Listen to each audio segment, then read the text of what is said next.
The student, Kyung Ho, was frequently the target of bullying from his peers, and since his family had passed away, he ultimately made the decision to jump into the river and end his life. Although Kyung Ho believed that if he inhaled more water, he would pass away more quickly, he still felt as though he had to experience near death because his body was slowly sinking, his lungs were dissolving, and it appeared as though it was swallowing him. Nevertheless, he knew that it wouldn't be long before this was over. It wasn't long until the police arrived to rescue Kyung Ho from the river, and he pondered who had reported it to the police, causing him to be unable to commit suicide. When Kyung Ho was recovering in the hospital, he met Sierra, the goddess of death. He piqued Sierra's interest, and she asked him if he wanted to make a deal whereby she would take his life in exchange for an underworld ticket that would allow him to use the power of the dead. Kyung Ho said he wasn't interested, and he then wanted to leave. On the way home, Kyung Ho came across a group of individuals trying to catch a small cat in the alley. These people wanted to use the cat's sounds as phone ringtones, so they did not hesitate to squeeze the animal in order to make a sound. Kyung Ho saw this all and questioned why even a cat had to go through this. However, he consoled himself by reminding himself that in this society, he was not allowed to feel pain. Every time he thought of it, he felt how good it would be to go after his mother after she passed away. His mother died in a shipwreck at sea after giving up her lifeboat for him.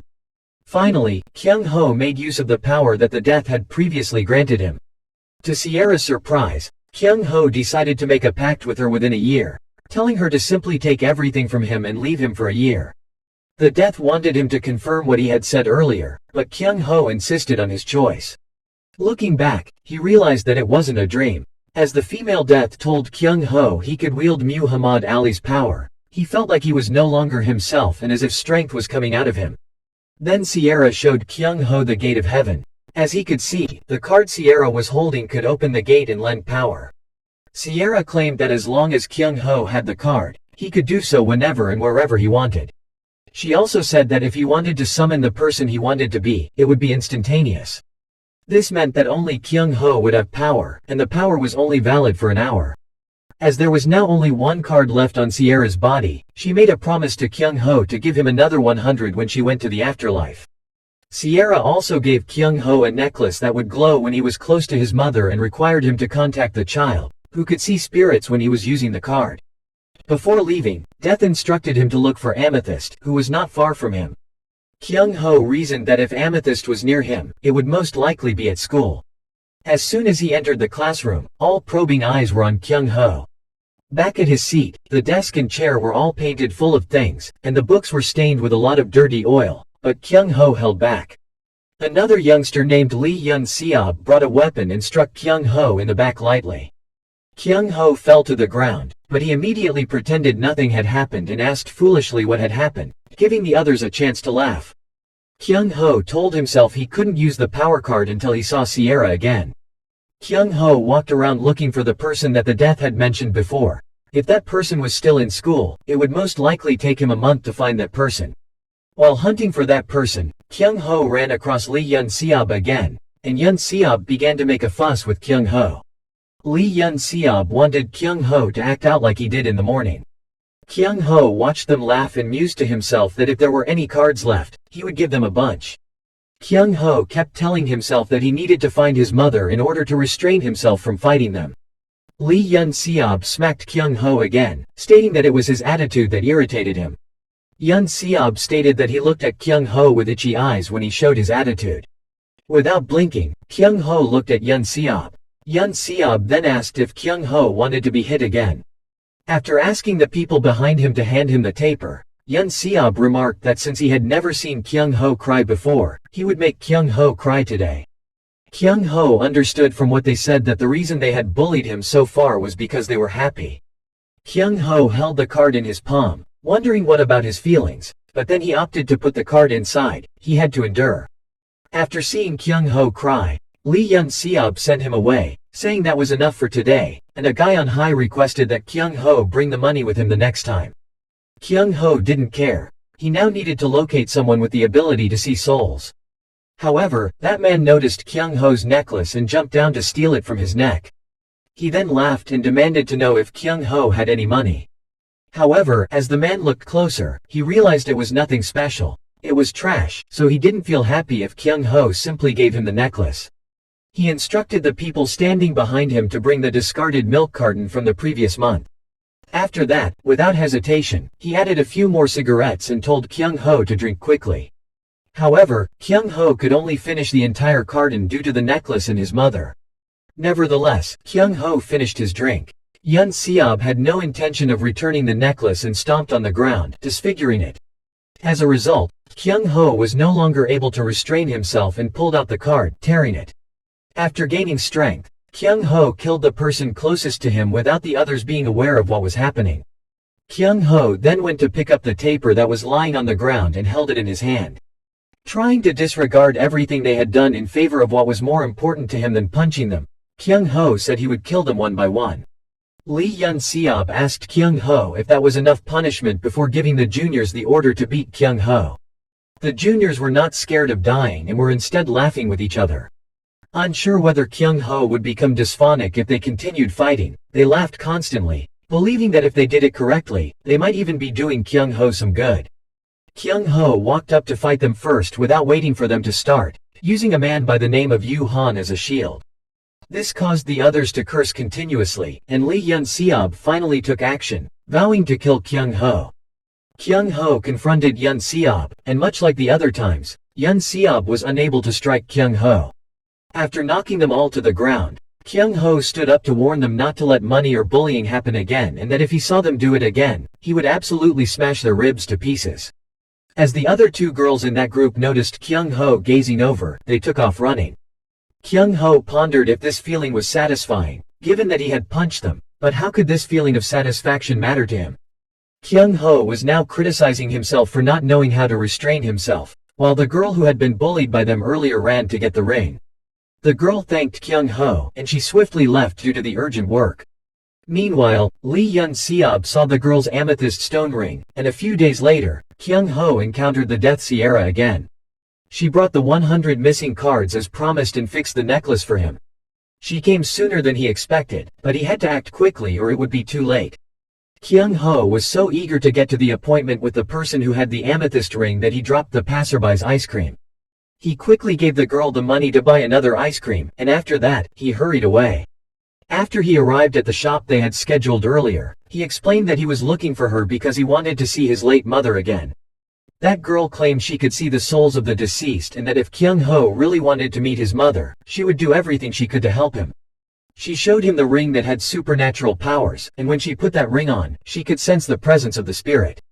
The girl who was passing by when he dropped the ice cream and noticed the two talking said there was a soul that had existed for 300 years trying to take over Kyung Ho's body, and if it succeeded, he would suffer the consequences in the coming days.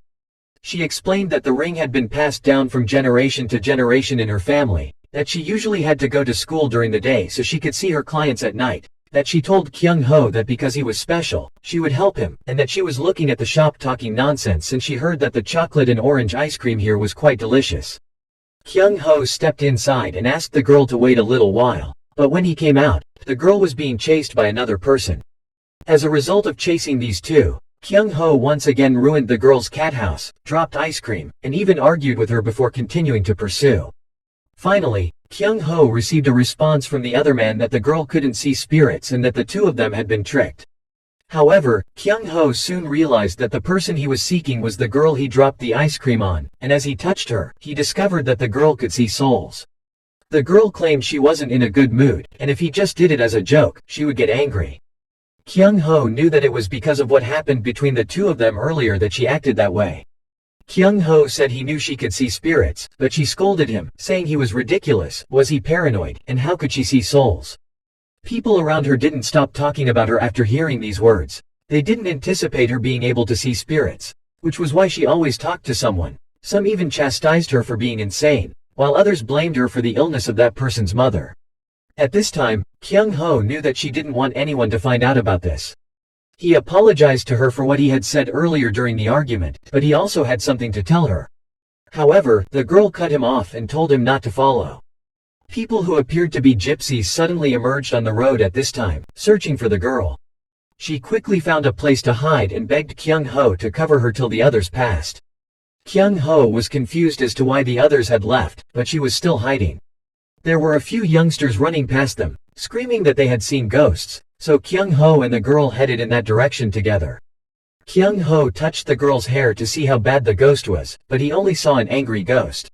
The girl pulled a cat from the paint canister in the direction of the ghost's view, her mouth constantly repeating that people who did this were so evil.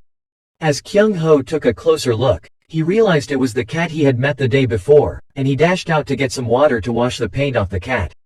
As Kyung Ho walked away, the girl overheard an argument nearby, and she realized it was those guys who had put the cat inside the paint can.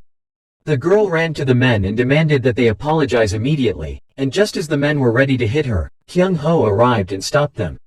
When they saw Kyung Ho, they shouted to their big brother that it was Kyung Ho who smashed them in the alley, that Kyung Ho was also a boxer, and that they had to be extremely careful, but the big brother ordered them to shut up since he already knew what to do with Kyung Ho. Kyung Ho asked the other men about what they had done to the girl before he could teach them a lesson. However, when Kyung Ho put his hand into his pocket to retrieve the card, it disappeared. As a result, he was severely beaten. Once he had been knocked to the ground, he finally noticed the card had fallen nearby and made an attempt to get it. Kyung Ho thought that if he used the card, these bastards would be gone. The man asked Kyung Ho why he kept crawling about like that and if he was trying to find a way to prolong his life. Kyung Ho held the card in his hand, having already found what he needed. The girl thought this was becoming increasingly uncomfortable and decided she didn't want to stay here any longer. She let out a loud yell that she was here, and now the people she was hiding from reappeared. One of them took out his phone to call the president, and he announced that he had found the young lady and that they would bring her back right away. The girl holding the paint-stained cat was unsure of what to do. She couldn't remove the stains, and the cat appeared to be unable to move on its own. But then her father's subordinate approached and inquired as to whether the cat was to blame for how she looked. He then instructed her to give the cat to him because he used to help a vet in a hospital. That guy saw something unusual about the cat, and the mother cat was angry at the moment. Everyone around could sense the coldness of the ghost, so Kyung Ho went to tear the card apart and became a veterinarian, taking care of the kitten. After everything was resolved, Kyung Ho claimed that she didn't need to thank him because he had something to ask for her help with. However, the girl questioned him aggressively, asking what he was murmuring and saying that if he knew how to cure the cat, he should have done it earlier. She stated that if he had been beaten so severely, he probably didn't know how to fight. It was also the first time she had seen such a weak boy, and Kyung Ho thought to himself that she was certainly surrounded by monsters. Before departing, the girl gave Kyung Ho a business card and instructed him to give it to the hospital's receptionist so they could assist him.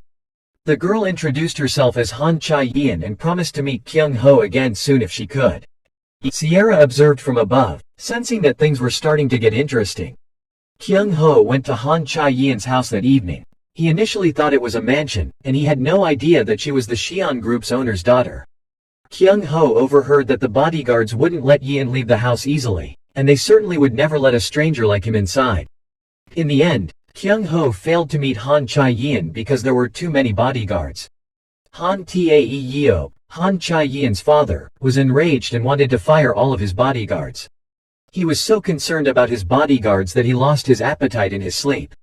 Han Cha-yeon was imprisoned at the time, and she was furious, pleading with her father to get another bodyguard for her. She complained that these people were too noisy, and she didn't like them, but her father declared that unless he captured the assassin, his daughter couldn't go out even one step. The assistant recommended President Cheon Mu-doo's heir, Choi Bom, who not only possessed basic fighting skills but was also a top fighter. Han Tae-yeon had no idea that assassins were planning to kidnap his daughter. Kyung Ho also applied to work as a bodyguard for the Xi'an Group. Perhaps as a result of the large number of applicants, the atmosphere was a little tense at the time. The second fitness test announced would be a strength test, weightlifting, and Kyung Ho thought this would not be a difficult test if he used the ticket. The others started discussing when they saw a small guy like Kyung Ho walk up. They had no idea what a young person like him thought, and since they had to wait because of him, they reasoned that they should just let Kyung Ho do whatever he liked because someone like him would be eliminated soon. Kyung Ho realized that those around him were speaking badly of him, but he chose to ignore them. Once Kyung Ho finally chose a ticket, he could feel the strength running through his body. His legs stood shoulder-width apart before condensing into his waist. Kyung Ho lifted an 80 kilograms weight, knowing that even if his body couldn't fully control his power, it would be enough to pass, and no one would doubt him. Kyung Ho looked around after finishing the exam, and he felt that the people who wanted to be Xi'an's bodyguard were monsters. The next test would be mixed martial arts, and it would start in 30 minutes. Choi Bom looked around, thinking that they were simply a bunch of fuzzies who weren't worth bragging about. At this very moment, he caught sight of Kyung Ho's figure. If Bom thought the wooden dummy was a human, Kyung Ho was hitting the death points on its body, and Choi Bom exclaimed that although Kyung Ho was young, his techniques were not bad. Choi Bom looked at Kyung Ho's name and discovered that Kyung Ho was in Group A, but Choi Bom was in Group B, so they couldn't fight. He then discreetly overcame everyone in the group to fight Kyung Ho, but he didn't expect Kyung Ho to conquer him with just one punch. The next people who faced Kyung Ho all failed, and the number of people who looked down on him had also decreased. It appeared that others were growing frightened of him. Kyung Ho had not expected that utilizing the ticket would let him pass this exam so easily. The observer from behind quietly scolded Kyung Ho for daring to defeat Choi Bom and ruining his plan. As a result, he concluded that he needed to find out more about Kyung Ho. This last test would be carried out by the corporation's president, who would interview each candidate. Each candidate would be asked questions and prepared for 10 minutes, and the interview time would be limited to 15 minutes, with everyone being interviewed immediately after. As soon as Kyung Ho entered, Han Tae Yeob's assistant asked him if he was the one who had beat Choi Bom. After that, the person inquired if Kyung Ho knew what questions they would ask him during the interview. Kyung Ho was unable to respond, which infuriated that man. Kyung Ho signed up without providing any information, which was why he acted so reversed. He believed the questions would be challenging, as shown by the shocked faces of those leaving the room, but if he was hired, it meant that his salary would be very good. It was soon Kyung Ho's turn to go inside for Han Tae Yeob's interview, and as Tae Yeob saw Kyung Ho, he secretly thought Kyung Ho was very small and childlike, and judging by his face, Kyung Ho wasn't well appreciated. Tae Yeob eventually agreed to accept Kyung Ho after seeing that he had received full test scores and had defeated Choi Bom. The person who went to investigate had information coming back, so he went to inform Han Tae Yeob that Kyung Ho's information was false and that he was only 17 years old, not yet 24 years old. After that, Han Tae Yeob asked Kyung Ho a few more questions, but Kyung Ho was unable to respond. At this point, Han Chae-yeon appeared, and she told her father that she wanted Kyung Ho to be her bodyguard. When he arrived at Han Chae-yeon's house, everyone was surprised since Kyung Ho appeared to be too young, while the other bodyguards here were all in their 30s. Kyung Ho entered the room provided by President Han Tae Yeob. This room would be his from now on. It looked exceedingly luxurious. He wouldn't have to go to school anymore, and he could finally find his mother. Kyung Ho thought he'd been eliminated, but he didn't expect Han Chae-yeon to appear at the right time. The bespectacled man, Han Tae Yeob's assistant, was so angry at failing to carry out his original plan that he betrayed Han Tae Yeob and brought Choi Bom in to assassinate Lady Han Chae-yeon. That man told the president that the lady's request should not have been granted since having a guy who cheated on an exam like Kyung Ho as a bodyguard was not acceptable. The president examined the information and discovered that Kyung Ho was 17 years old and had dropped out of high school.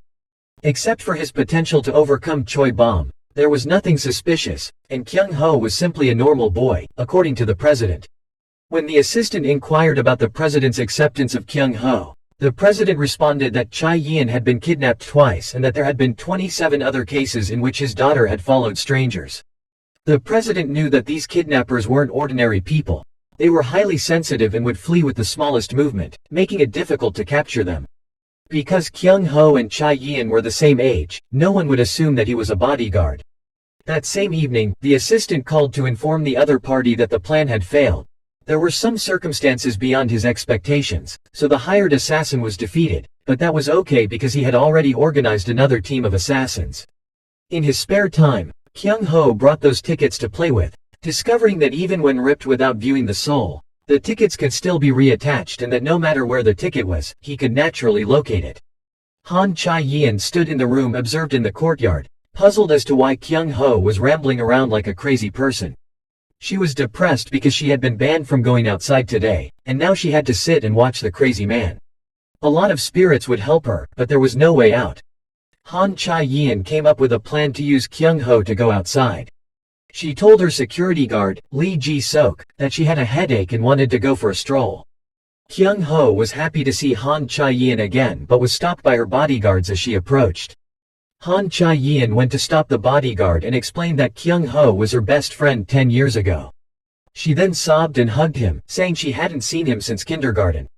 However, just as Kyung Ho was about to say he didn't attend kindergarten, Han Chae-yin intervened and said that since she hadn't seen Kyung Ho in a while, she had a lot to say to him and that they should go for a short walk. Uncle Lee Ji-sok firmly protested and wanted to go along with it, but Han Chae-yin's eyes sparkled, and she stepped over to her uncle's side with a pitiful smile, stating they were still in the house, until ultimately Lee Ji-sok sighed and gave them 20 minutes and not overtime. Kyung Ho now thought that perhaps she didn't hate him, which was very lucky for him. Han Chae-yin was once again thinking of ways to distract Kyung Ho. He may appear weak, but being able to attend the final interview meant he was not a fool. Han Chae-yin told Kyung Ho that she was so ill that her family members wouldn't let her go outside. As Kyung Ho listened to her, he couldn't help but feel sympathetic, and when he let down his guard, Han Chae-yin and the poisoned towel caused him to pass unconscious, and she grabbed the opportunity to escape outside, unaware that an assassination team was waiting for the right moment. When Lee Ji-sok turned to look for the two of them again, he only saw Kyung Ho lying on the ground. The uncle went over and struck him with a blow that was clearly painful, then asked where the lady had gone. After regaining consciousness, he was in a panic and realized that he had been drugged and that she had already left, which was why 20 minutes had passed but they hadn't returned. Lee Ji-sok promptly took out his walkie-talkie to alert the other bodyguards to investigate the house immediately. Not long after, Lee Ji-sok received information from others that Chae-yin had most likely gone through the hole in the wall to the outside. The news of Chae-yin's disappearance rapidly reached the president's assistant, Yoon Jong-jin, and all the bodyguards were collected to find the lady in the places she used to go. Each captain received a position from Lee Ji-sok, while the rest would be strengthened. Kyung Ho went to the uncle to apologize, saying that it was all his fault and that he would go find her as well. Lee Ji-sok was furious that he said Kyung Ho wasn't a bodyguard yet. Now that Kyung Ho made a mistake again, he should stay in a corner. Ji-sok then started turning away once more, ordering everyone to find the lady at the mall because it was likely that she was there as well. Kyung Ho watched everyone run back and forth, knowing he had made a terrible mistake. When everyone left, Kyung Ho also wanted to look for Chae-yin, but he didn't know where she normally went, and if he kept looking for her, it would just hinder everyone. He shook his head, realizing that he was to blame for the huge problem and that having superhuman skills was useless because he caused trouble everywhere he went. Kyung Ho suddenly had an idea, and he was still able to do it. Lee Ji-sok, on the other hand, kept giving everyone the addresses that Han Chae-yin frequented, but he was unaware that his phone had been tapped. Han Chae-yin's team had been searching for her for 3 hours when they still hadn't found her. Lee Ji-sok told himself that they would find her quickly because the places she frequented had already been identified. However, after some time passed, he received news that they had searched every store and still hadn't found her. Now that not having bodyguards by her side was really dangerous, she needed to be at peace or everyone would be over.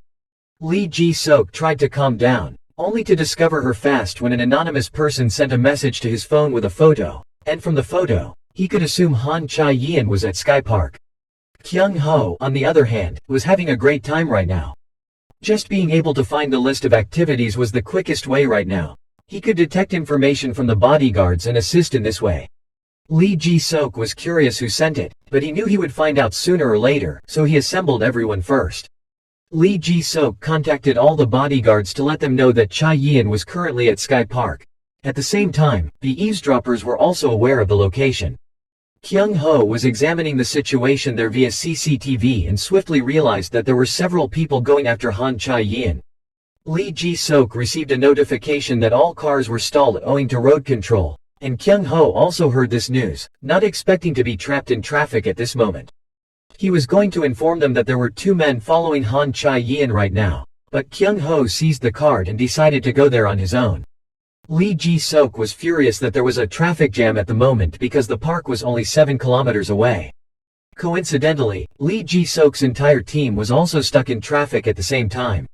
Unable to move forward, Lee Ji-sok wondered what the hell was going on and why the accidents were happening.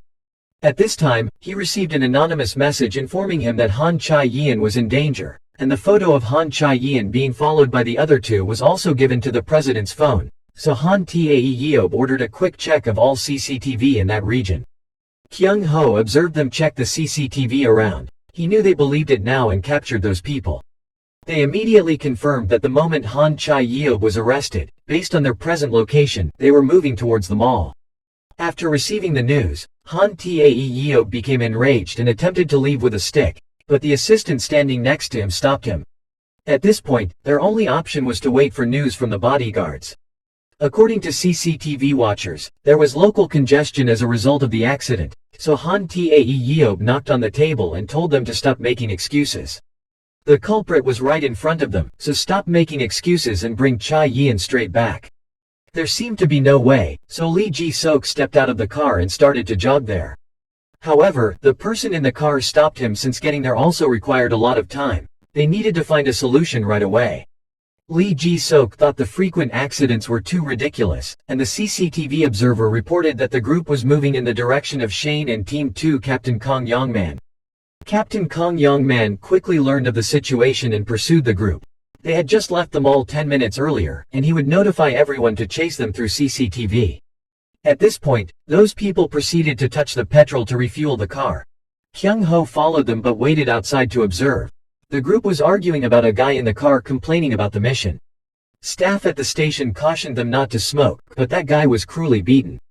Kyung Ho observed this situation and told himself to remain cool and behave cautiously. There appeared to be no additional members and only 3 people in the car. Kyung Ho made the decision to enter and asked for Chae-yeon, not anticipating that someone would recognize Kyung Ho. Kyung Ho pulled out a ticket to teach them a lesson and entered the police station obediently, but the unexpected occurred. It was obvious that he had torn the ticket, but not a single soul appeared. Could it be that while time was still available, another soul couldn't appear? Due to Kyung Ho's lack of strength, the guys beat Kyung Ho with bruises. Kyung Ho could only try to prolong the time as much as possible. He knew the other guards were following the CCTV, so he had to hold these individuals back anyway. A man scoffed at Kyung Ho, who was grasping his leg, saying that dying dogs all tried their best to seize people's ankles, but for him it was more thrilling. As they were about to leave, Kyung Ho had no choice but to irritate them by stating that the best way to earn money for the dogs was to kidnap the daughter of the good family. After saying this, Kyung Ho did not forget to laugh, at which point the man angrily turned around and inquired as to what Kyung Ho had just said, stating that it would be better for the idiot to shut up. Kyung Ho remarked that they pounded on him like insects biting stainless steel. He provoked them repeatedly to extend the time until he ran out of strength, and before they departed, they cursed harsh words at him for taking up so much of their time. Han Tae-yeob's CCTV team also quickly located the car, but they were unsure why the kidnappers were still nearby. Information from the tracking room about a minute earlier indicated that the criminals passed through the supermarket intersection. Lee Ji-sok believed that the front was the gas station, so everyone could catch up. Ji-sok immediately discovered the car they were seeking. He assumed the person accompanying them was Shane and instructed them to press against the opposite side. Shane chuckled evilly, then used a stick to block Lee Ji-sok's car, knocking him onto the road, but by the time Ji-sok ran up to fight them, Han Chae-yeon was nowhere to be seen. Shane seized the man and inquired as to how they could locate Han Chae-yeon. At the moment, he only knew to beg for his life, saying he just came to change the number of cars, and he told everyone that the other car was probably driving in the opposite direction. Shane didn't expect them to notice they were chasing him and move out of the way. After that guy saw Shane was upset, he stated it was probably because a bodyguard had arrived earlier, so they snatched the bodyguard's headphones and eavesdropped on the location. When Shane was done listening, he was even more enraged because there were no bodyguards nearby. Han Tae-yeob received the news and immediately ordered them to be brought in front of him so he could interrogate them face to face. Kyung Ho fought to get up from the ground, his mouth constantly scolding. Thanks to his headset, those folks were able to locate the bodyguards and escape all of them. Yet, he still felt he had hope and couldn't stand it any longer. Kyung Ho believed that they couldn't go far yet, and he knew that only he could pursue them. The question of how they could kidnap someone was raised by the subordinates in the car when Big Brother responded that he had heard there were 2 or 3 spies present. It appeared that one person had gathered all the information and had long since planned the crime. He claimed that in recent years, simply being nearby had drawn the attention of bodyguards, making it impossible to carry out the plan without an insider. This time, Han Tae-yeob would search around to find the insider, so they only had this one chance and couldn't be careless until it was over. They hadn't expected to see Kyung Ho when they got there, He was blocking the front of their car, but the big brother instructed them to run straight without stopping. However, Kyung Ho didn't go and was hit by the car. As ordered by their superiors, they put Kyung Ho in the car. They placed Kyung Ho in the trunk of the car since they believed he was dead. The big brother constantly pressured them to hurry because he needed to arrive within 5 minutes or it would be too late. As the big brother noticed that Kyung Ho had no blood on him after he had died, his mouth formed a mocking grin, and he stabbed harder before turning away from the car. However, he had no idea that as soon as the car started, Kyung Ho reappeared with eyes that resembled bullets, warning them to shut off the engine right away. A minute ago, martial artist and action star Brandon Lee's soul ticket was torn up by Kyung Ho. Kyung Ho then told those people, word for word, that he had come to take Han Chae-yin away, prompting them to open the car door and go down while their mouths were constantly cursing and they had no idea what the hell was going on. The big brother arrived last and wondered aloud, that didn't Kyung Ho just get hit by a car? He had been suspicious earlier when he saw it, but Kyung Ho didn't appear traumatized. The big brother pondered whether Kyung Ho just jumped in the car, but Kyung Ho couldn't have not thought it through and jumped in the car. When that big brother said that Kyung Ho was such a lucky dog, the guy next to him stopped and told the big brother that Kyung Ho had stopped their car at the petrol station, and he wanted to break Kyung Ho's neck. That guy came up to Kyung Ho and called him a brat, saying that even though Kyung Ho appeared stubborn, he would die in that guy's hands, and he questioned Kyung Ho about what he was risking his life for. Kyung Ho didn't respond, but a kick knocked one person away. Following that, Kyung Ho defeated many people while the big brother remained outside watching. At this point, 2 more motorcyclists arrived, telling the big brother to hurry away, and the bodyguards understood they had been deceived. Kyung Ho understood from their conversation that it was undoubtedly caused by these bastards. Kyung Ho managed to kill a few more in a row, but they used iron pipes, and he knew if he was hit with a few more strikes like this, he would collapse. The leader, on the other hand, kept contacting them but could not be reached. It took Kyung Ho a little longer to capture them all. After he had dealt with them, Kyung Ho asked them where their oligarch was, but no matter how he asked or how hard he hit them, the big brother wouldn't say it because he remembered once receiving punishment from his boss for this incident. At that time, the big brother truly didn't believe his words had harmed the oligarch. He claimed that it didn't matter what that person did, but as a result, he exposed the location and then coldly crossed a big line near that guy's mouth. The oligarch went out to find them at this time. He came from a distance and asked them, saying he would be there in 5 minutes. However, when he arrived and saw 7 people on the ground, he was rather shocked, asking how Kyung Ho could have knocked down his 7 juniors by himself. He went to ask Kyung Ho if he had done it by himself, but Kyung Ho didn't respond and instead punched him in the face. The man then inquired if this was the answer, so Kyung Ho had to receive the reward he deserved. Kyung Ho didn't pay attention to the man's nonsense, instead, he attacked constantly. However, when the man knocked Kyung Ho to the ground, it was obvious that Kyung Ho had delivered the blow very accurately. The man looked at Kyung Ho, who was in no way hurt. Kyung Ho realized the man's muscles had blocked his punches. The gap in physical strength was too great, but Kyung Ho couldn't run away. He had to find another solution, and since this soul was not particularly skilled in martial arts but was flexible in its use of the surrounding objects, Kyung Ho picked up the hat and threw it at the man's face. That man confronted Kyung Ho angrily and demanded to know what he was doing, but shortly after that, Kyung Ho delivered another punch. By the time that man realized Kyung Ho was using that position on purpose, Kyung Ho had given up his defense to attack the weak point of holding, and it was already late. This was also the first time he had encountered someone so special. He asked Kyung Ho where Kyung Ho got these martial arts, and if Kyung Ho did as he was told, he would convert Kyung Ho into a lake. Kyung Ho felt that his power, technique, stamina, and battle experience were all at a disadvantage, and he knew that he couldn't defeat that man in this position.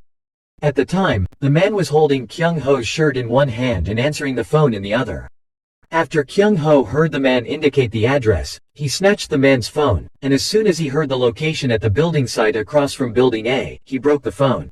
Kyung Ho grinned at the man because he was the only one who knew the position at this point. The angry man warned Kyung Ho that if he didn't reveal the place, he would beat Kyung Ho to death. Kyung Ho hurriedly entered the factory. The man pursued him and warned that there was no way out and that he would torture Kyung Ho until he revealed the location. However, Kyung Ho asked the man what he was talking about because he had brought him here on purpose. There was nothing more ideal for action actors than a movie set. The man asked Kyung Ho again what the hell an action actor was, calling him an idiot as Kyung Ho was about to record his final scene before he died. The man stepped in and took off his watch and jacket so that he could satisfy Kyung Ho. Kyung Ho recognized that his speed and strength were not comparable to that man's, that he didn't have to battle head-on in this circumstance, and that if he made the most of this soul's power, he would be able to deal with it more easily. That man was now so badly injured that he was screaming and couldn't understand why Kyung Ho's punches were so powerful. By the time he could see clearly, he saw Kyung Ho punching him with his own watch. Kyung Ho felt that wasn't enough for that man and added more sand to his eyes. At this point, the man was so angry that he declared he would kill Kyung Ho. Kyung Ho had been hiding behind the door, secretly thinking that the man's stature and physical strength were formidable. This time, he must absolutely put an end to it.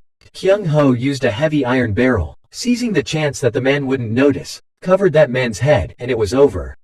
That man called for Kyung Ho to open it. He gave up since he wanted to recruit Kyung Ho, but it didn't matter because once he pulled it out, he would break Kyung Ho's arm.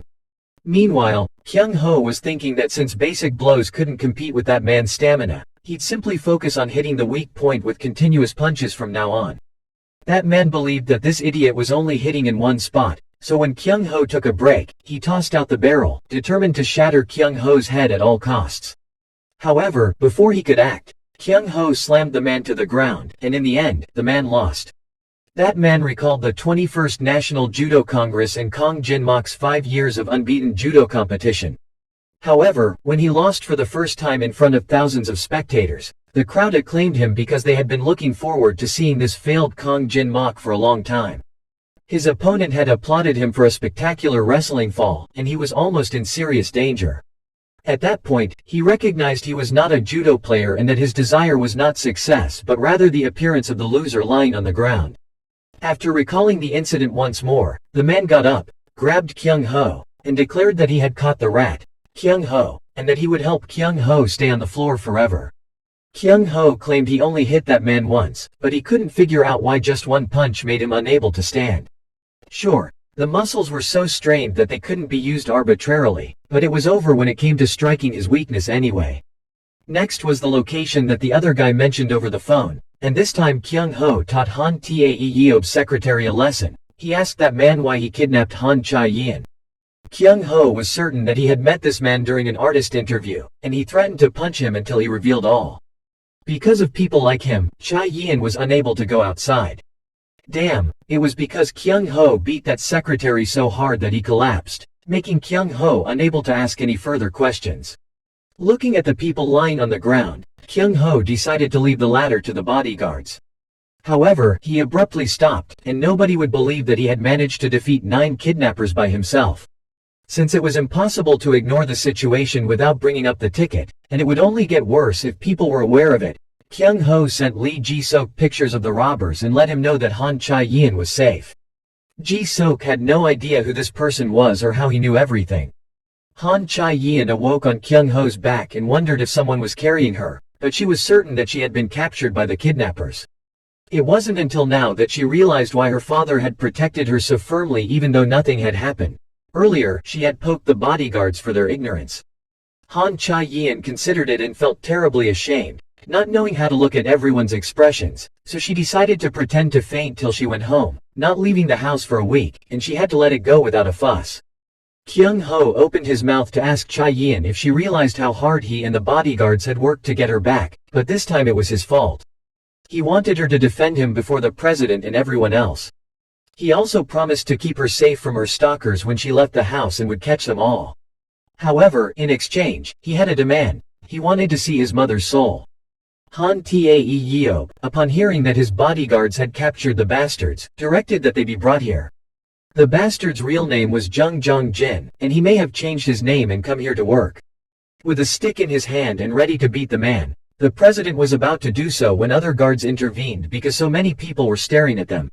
Instead, they decided to take the man to the basement so Han Tae-yeob could deal with him. The moment Tae-yeob loudly asked where his daughter was, Han Chae-yeon appeared, apologized, and confessed to her father. Tae-yeob then went over and embraced his daughter in his arms and asked if she was hurt in any way, saying he was not good and that by keeping her in the house like that, he made his daughter miserable.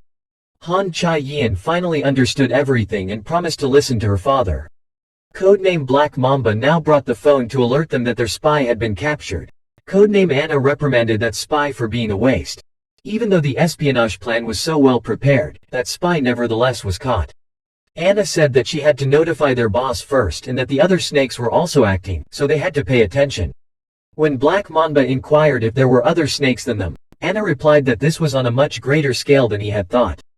Codename 7 Point and Viper were quietly working. In addition, she heard that someone was coming to help when the spy was in danger and gave the order to that person to prevent that spy from revealing any information. On the other side, Han Tae Yeob wanted Yoon Jong-jin to quickly reveal who was behind him. However, Yoon Jong-jin claimed he simply took the money and did as he was told because those people had previously threatened to kill him and his family if he revealed any information about them. Han Tae Yeob was certain that this man was gagged, but even if he promised to safeguard all of that man's family members, he couldn't force that man to tell the truth. Han Chai-yin asked Lee Ji-sok if he knew anything else about them. Ji-sok stated they all had snake tattoos on their hands and the acronym Liz, and it was probable that those groups worked together, but other than that, that guy only repeated he didn't know anything for 30 minutes. After some time, the president inquired as to whether Ji-sok was not alone in saving Han Chai-yin. Ji-seoj answered that it was true. When Lee Ji-sok arrived, Chai-yin had already been rescued. Asked who had saved Han Chai-yin, even she was unsure. Lee Ji-sok replied that he was not the person who had saved the lady but an anonymous person. Han Tae Yeob was taken aback upon hearing the message from the anonymous sender. That individual had played a critical role in the rescue.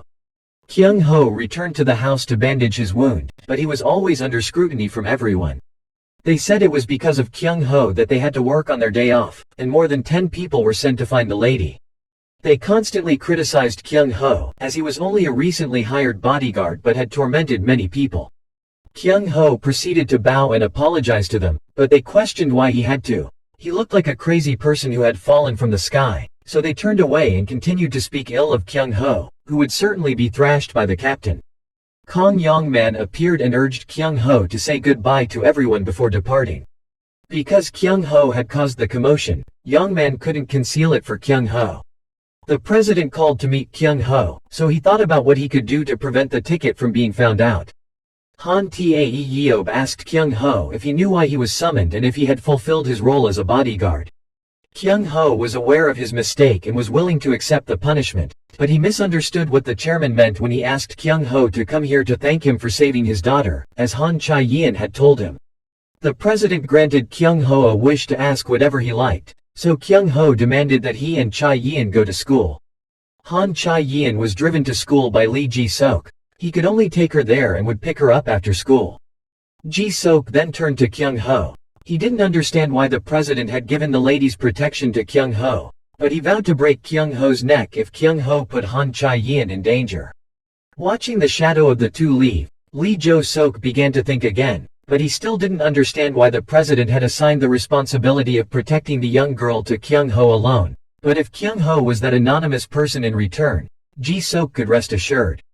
Han Chai-yin got excited when she entered the school and saw so many people her age. It was incredible that she'd seen the school. She'd only watched it on film for a long time, but gladly, Dad agreed after initially saying no. Han Tae Yeob was aware that sending his daughter to school was risky. Earlier in the conversation, Kyung Ho stated that he had something to ask the lady for help with, so he had to repay the favor. He promised to capture all the other men. Han Tae Yeob claimed that there was no connection between catching those guys and going to school. Due to Han Chai-yin's protection, he had always required dozens of bodyguards over the years, but those people performed so carefully that it was difficult to catch their tails. He asked Kyung Ho if he wanted to send Chai-yin to school so that those people could reveal their faces. He disagreed though. He had previously considered doing so, and after going through this case, he had made the decision absolutely not to. He could not risk endangering his daughter once more.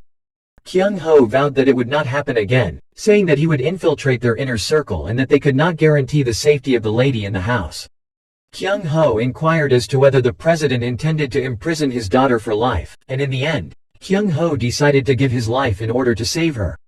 Han Chai-yin and Kyung Ho were talking on the school's rooftop when a group of people arrived. One of the men wanted Han Chae-yeon's company and requested that Kyung Ho leave in 10 seconds. The men next to him chuckled and said to Lee Sok-ho that Kyung Ho appeared to be learning Jeet Kune Do. Han Chae-yeon urgently asked Kyung Ho what to do since those guys were students at the school, giving them another chance to laugh when they noticed her panic. She asked Kyung Ho what to do now. What if these guys were injecting drug users? Kyung Ho urged her to calm down. There was no such thing. Lee Sok-ho asked what the two were whispering and whether they were testing his patience. They sounded like brain-disabled boys, Chae-yeon said, and she questioned them if they realized how strong Kyung Ho was because he alone had knocked down so many adults. She then advised them to leave if they didn't want to be bedridden. Kyung Ho looked at her and silently grinned, saying nobody would believe it if she said that. While seeing them constantly walking closer, Chae-yeon nervously requested him to speed up.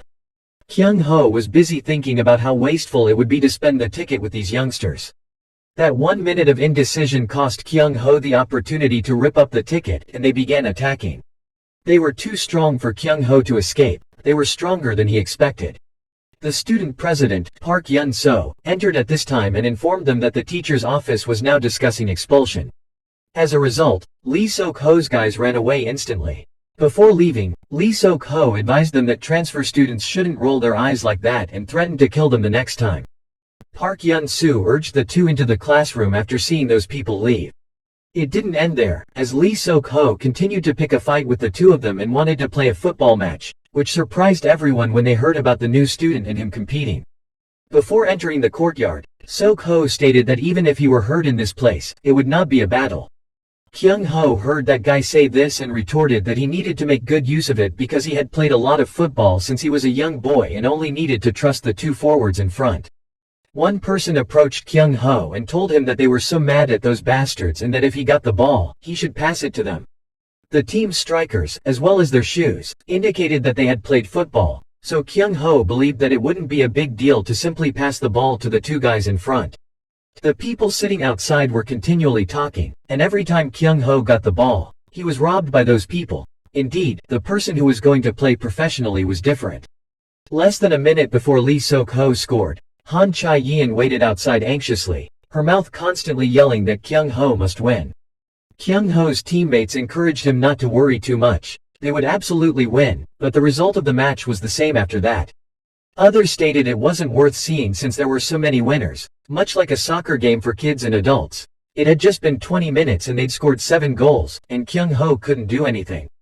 Kyung Ho secretly believed that if he informed the president of Han Chae-yeon's being photographed, Lee Sok-ho would be tortured in the basement, but the two of them might no longer be able to attend school because it was obvious that Han Chae-yeon was important to the president and that it would be impossible for Kyung Ho to find his mother's soul.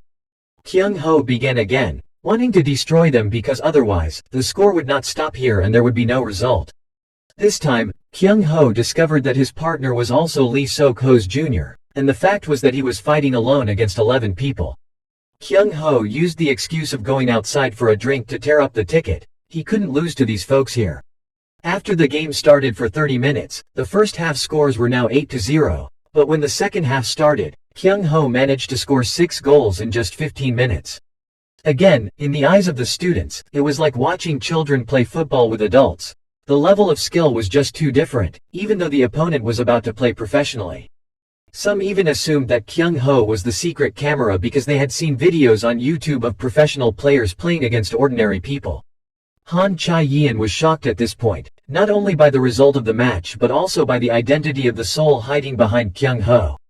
She then realized she needed to immediately remove the message she had just sent to her father. Han Tae-yeob initially believed his daughter had a problem after receiving the message because, despite how close it was, he already knew that the students there were uneducated. Lee Sok-ho didn't understand how Kyung Ho was able to do that. At first, even when dribbling, Kyung Ho was clumsy but suddenly played so well that Sok-ho told himself he was no less than Kyung Ho. Later, Sok-ho assumed Kyung Ho was also the one who would play professionally, but it didn't matter because people were watching now. Everyone outside was given the opportunity to laugh with joy. They'd heard Sok-ho play so well, but now he was a piece of junk. The more Lee Sok-ho heard that, the more he wanted to show himself. He couldn't let everyone see this ugly face. Kyung Ho noticed that after he received the power, everyone around him changed their reactions. Lee Sok-ho's reaction speed was much slower, but Kyung Ho was certain that Sok-ho was slow not from fatigue but from everyone's scrutinizing eyes. Lee Sok-ho wanted to play foul but was taught a lesson by Kyung Ho, forcing Sok-ho to kneel down and beg forgiveness. The video of the match immediately went viral, and in the blink of an eye, it reached the school gang. Chun Jin-oh, who was in the school gang, saw this and decided that he needed to teach the newcomers a lesson. Chun Jin-oh ordered his juniors to bring Kyung Ho here tomorrow. Han Chae-yeon treated Kyung Ho after he got home. She had learned earlier that he was seriously hurt, but he also had numerous old bruises all over his body. Han Chae-yeon knew those old bruises were the ones that had saved her from the kidnappers, so she had to treat Kyung Ho herself because if she asked a nurse to do it, her father would find out, so she couldn't. Han Chae-yeon stated that she was curious about Kyung Ho because he was skilled at fighting and even saved the cat. There was nothing he couldn't do, and she wondered whether he was a genius. Should he tell Chae-yeon the truth if she had seen the spirit, Kyung Ho wondered. After Han Chae-yeon had finished treating Kyung Ho's wounds, she begged him to keep this a secret because she feared her father would kill her.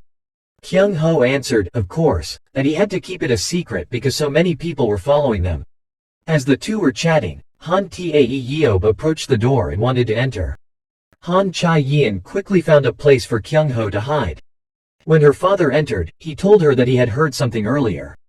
Han Chae-yeon smiled and replied that it was because she was cleaning the room, surprising Han Tae-yeob that his daughter cleaned the room herself. He asked his daughter how she felt about returning to school after so many years. He was worried about his daughter. He should have selected a more prestigious school for her so that she could make good friends, and he would be less concerned.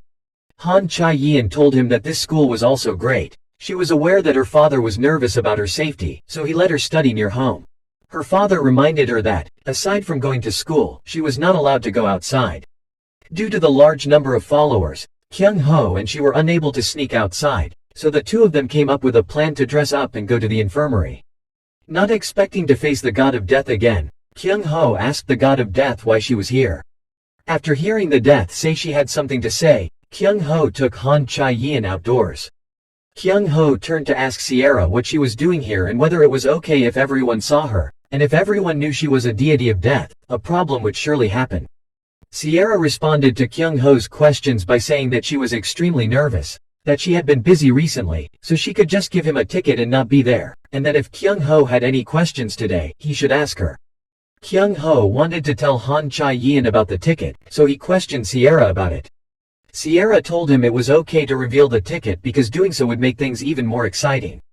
Of course, she discouraged him by warning him that he would pay a price since humans were more selfish and greedy than any other creatures. Sierra claimed that what Kyung Ho was doing was more crucial. She came here out of concern that it might take Kyung Ho longer than a year to find his mother's soul.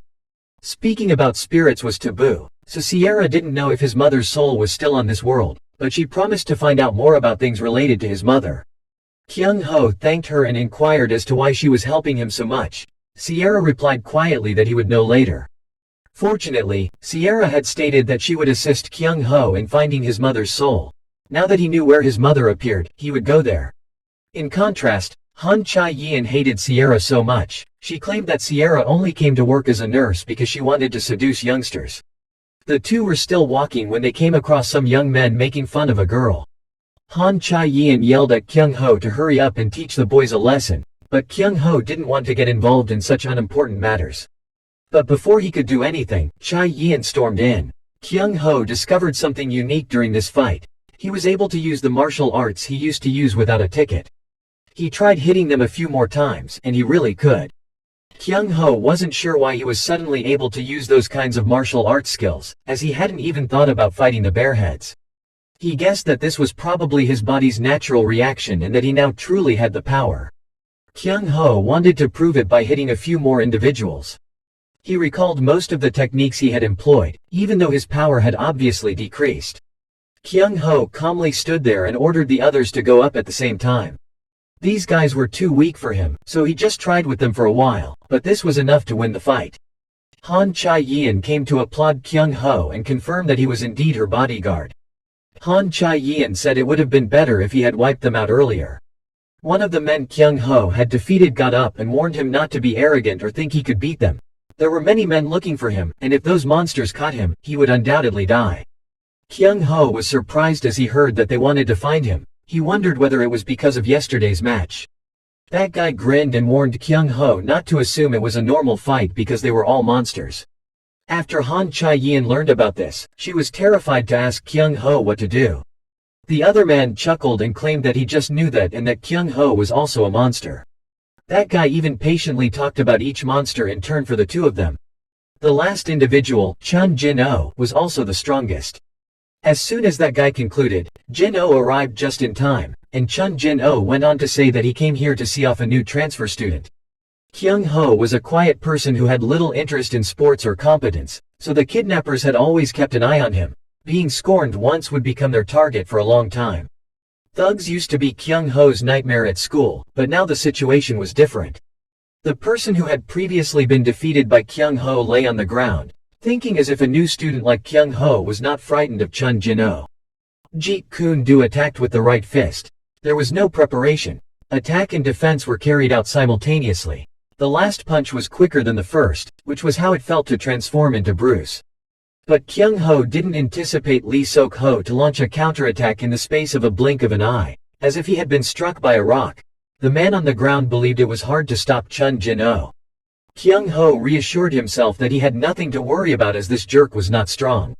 After Kyung Ho was defeated by Jin-oh, he came to the realization that, when he entered the soul, he didn't need to consider how he would have to strike because it was as natural as though he had swung 1,000 times before. Instead, what he needed to concentrate on was the movement of the opponent rather than the Jeet Kune-do technique.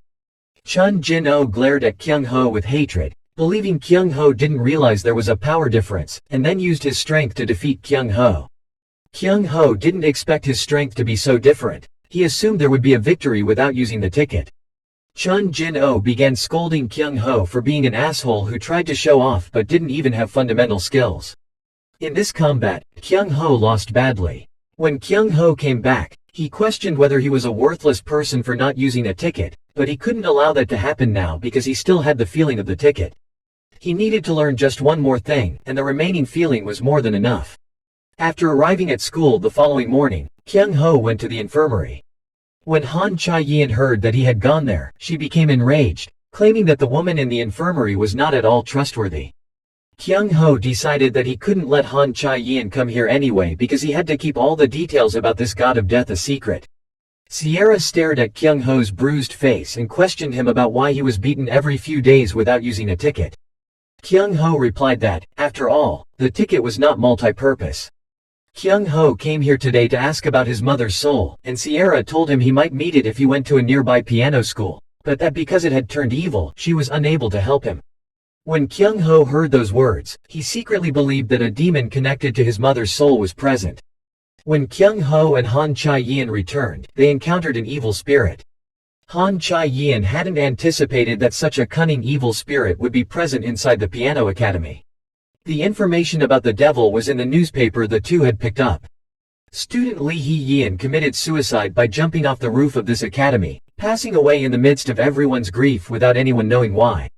At this point, Lee Hee-ju, the deceased student's sister, came to chastise the two of them and curse them if they had to come here to destroy evidence. Kyung Ho asked her what she meant by saying destroying evidence, and if she didn't recall anything else. He said he was the one who had saved her earlier from the thugs. While watching the girl's back run away, Kyung Ho thought he had to comfort her while he was misunderstood. After he came home, he continued to practice Chi-Chi. Upon seeing it, Lee Ji-sok wondered why a young person like Kyung Ho would learn Chi-Chi, considering it to be a waste of time and Kyung Ho to be such a poor child. After observing Kyung Ho for a while, Lee Ji-sok was startled by one of his moves. Despite knowing that Kyung Ho had been hurt while training, Lee Ji-sok purposefully inquired as to what was wrong with Kyung Ho's hand. Ji-sok had asked Kyung Ho if he had a heart but no skill, so he felt guilty about accepting the money. But if Kyung Ho's hand was wounded, who would defend Han Chae-yin at school? Lee Ji-sok warned Kyung Ho to think about what can happen before doing anything, because youngsters who practice without thinking like him merely cause more injuries that bring nothing, and whether it was before or now, Kyung Ho was still useless. Lee Ji-sok wanted Kyung Ho to go to the gym every day at 10 o'clock in the evening because seeing Kyung Ho alone as a farce was a humiliation to the bodyguards. Therefore, Ji-sok would make Kyung Ho useful as fast as possible. The following day, Han Chae-yeon and Kyung Ho went in search of Lee Hee-ju once more. When they arrived, they saw the little girl sitting next to the piano when another girl and several people with cameras appeared. That girl then instructed the two people who followed her to play the piano there while the two of them recorded the audience. The moment she noticed Lee Hee-ju sitting there, she pretended to be astonished, saying she hadn't seen Hee-ju in a long time. She then requested the little girl hurry away and let her take the video, and she added that Hee-ju was still as rude as before because she didn't care about answering adults. She asked Lee Hee-ju to have a good look to see how she attracted people in one go. Exactly like she said, everyone gradually gathered. Lee Hee-ju annoyingly claimed that her sister played much better than that and that girl was just pretending to be good, when in fact, Hee-ju could even do it. However, when that girl asked Lee Hee-ju to go there and play the piano, she was unable to do so. She couldn't play the piano without her sister by her side. As she did so, everyone outside couldn't stop laughing. Eventually, Han Chae-yeon walked up to support her. The melody that she often plays with her older sister, Han Chae-yeon will help her play. As soon as the sound was played, everyone cheered in unison. It feels like being revived. A piano piece like this is better than a lot of stereotypical songs. Kyung Ho thought to himself that even though he didn't know anything about music, he was sure the people around him were feeling the same way. Everyone knew that the girl's strength was far different from that of the other girl. Han Chae-yeon went to ask the girl just now to apologize to Lee Hee-ju. Even though she knew everything that happened to Lee Hee-ju's older sister, she still wanted to ask. Han Chae-yeon angrily asked her to apologize for offending the deceased. She calmly pretended to ask what happened. She didn't know anything. Lying, she apparently picked up the newspaper announcing Lee Hee-yeon in front of the academy. How could that girl not know what happened inside her academy? Everyone around heard it and was also surprised. What a joke. If so, it's all because she messed with that girl and pretended to be the victim.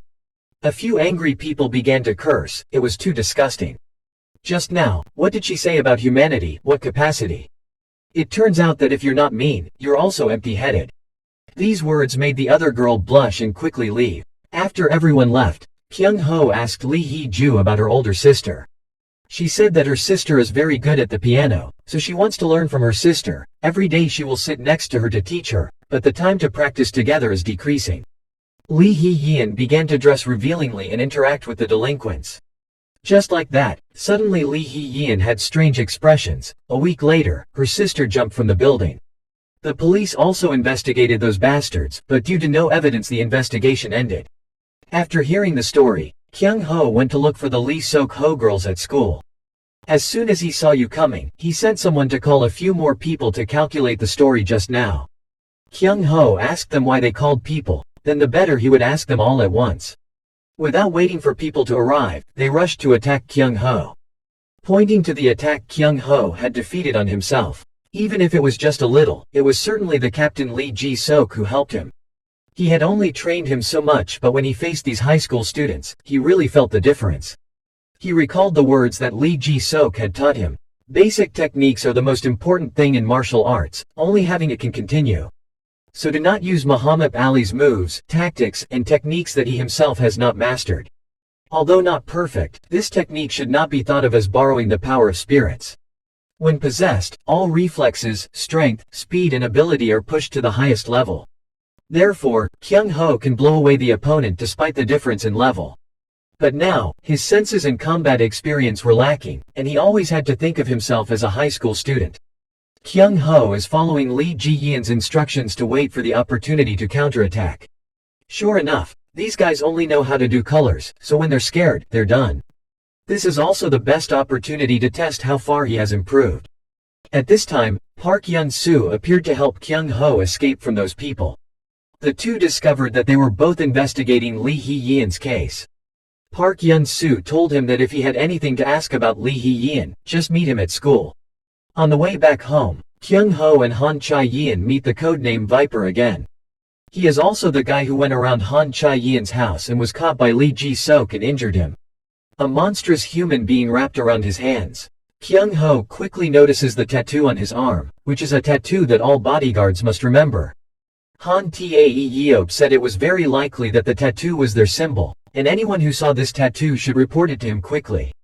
Now that I see Kyung Ho's tattoo again, I'm sure he's on the same side as those bastards. Kyung Ho wonders if it's just him today or are there other guys ambush. He had no choice but to pull Han Chae-yin to run fast. He didn't know how he got here if the information was leaked to the outside, but it didn't matter now. It's possible that there are other guys in ambush around. He did not know when or where they planned to kidnap Han Chae-yin. So the safest option now is to quickly go to a crowded place. But the two people ran not far from the guy who chased him. He asked them if they were playing a game of chase. Kyung Ho knows this guy can't be joking that he's different from the others. Before he loudly called Han Chae-yin to hurry to the crowded place here, it was too dangerous.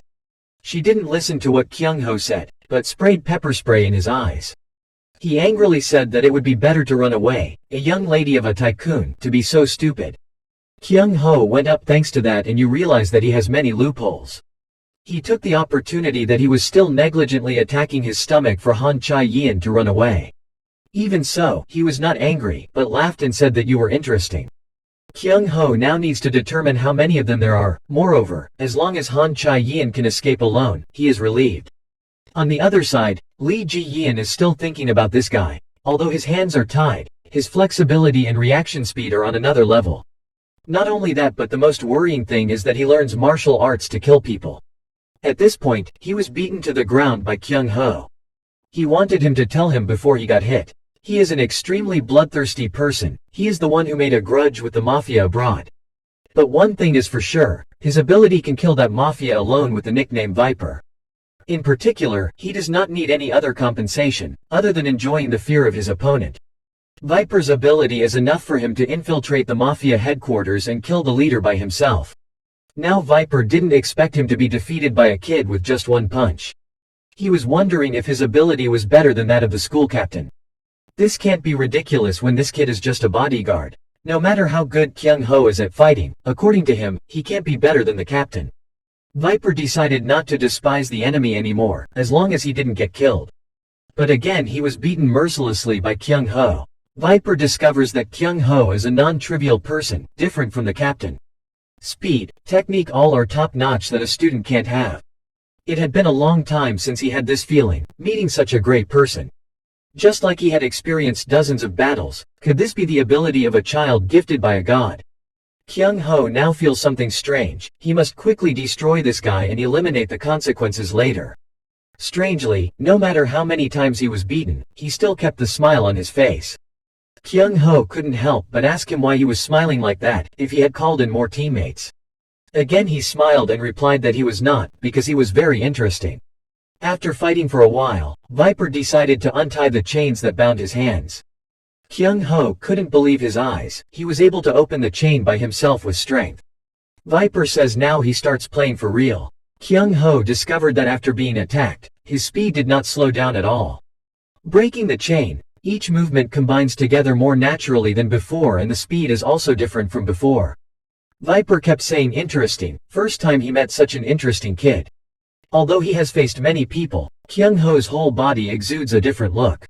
Even when facing a Muay Thai master or when meeting the mafia. Those guys are all trained in martial arts methodically, and they will fight stably within that framework, without the original human emotions. But Kyung Ho right in front of him is different. He is a monster. Viper said the warm-up was over. It's been a long time since he'd been able to relax, so his whole arm was numb. He tells him that he finds him very interesting and is the strongest of the men he has ever faced. So he was a little curious if he would beg for forgiveness like a normal person. Will Kyung Ho be like the Muay Thai master, feeling empty and broken or bursting into tears like the mafia? Kyung Ho said he has adapted to it now. It took him a long time for his soul to adapt to his body. During the battle he observed that he wanted to end the battle as quickly as possible. Viper asks if Kyung Ho is exhausted. His strength keeps decreasing. He asked what kind of person he was and why was he still sober after being beaten like that. Viper says that wherever he goes, people will die. The matches only end when his enemies lie down. Their living situations are different, and he admits that Kyung Ho is a very strong person. But now he will limit you, then hook the key to the chain using it as an offensive weapon. When using a chain like this, he gave off a killing intent that scared people to the point of getting goosebumps. Kyung Ho is not afraid to die to pull the chain. After extending the distance so that he couldn't get close, he wanted to apply pressure from afar. At this point Viper could only utter one word. This kid seemed fearless. Kyung Ho thought Viper was beaten so badly that he could still get up. Maybe he wanted to be beaten to death. Kyung Ho doesn't know what to do next, his arm is already broken. Viper asked him if he wasn't afraid of death, he sensed that he wasn't. It didn't matter to him whether he lived or died, but he couldn't die yet. He said you died with him, it was too easy so far, you're the most different from everyone he has met. Kyung Ho said that if there was that difference, then he was the one who prepared for death a long time ago. Viper told him, saying that would only make him even more interested. At the same time, he thought that there was no need to take a big risk now and get nothing, he could kill him slowly in the future. Seeing him leave, Kyung Ho felt lucky, his arm was broken and he couldn't even try to hit him again. When Kyung Ho woke up again, he was inside the hospital with Han Chae-yeon. Fortunately, his arm was only broken, not broken like he had thought before. When Lee Ji-sok returned home to see Kyung Ho's arm, it was quite uncomfortable. Kyung Ho lied because in school he fell and broke his bone. He started scolding Kyung Ho and asked him to try to protect the lady. As a bodyguard, you can't take care of yourself, you can't fall anywhere while going to school. Lee Ji-sok felt powerless and asked him to hurry and focus on curing him. He suspiciously asked if he had run into a beggar with his arms tied. These days he's been hanging around here, if you meet him, don't be foolish to fight. Lee Ji-sok agreed. After returning to his room, he tore the ticket online to find information about that guy in the organization, but an hour passed and he still had not received any valuable information. Viper on the other side immediately contacted Park Yun-soo, the head teacher of the two of them, to find a way to deal with Kyung Ho. Park Yun-soo planned that if he took advantage of the thugs at school there would be no problem. He will also try to get the two of you closer to the school without anyone noticing.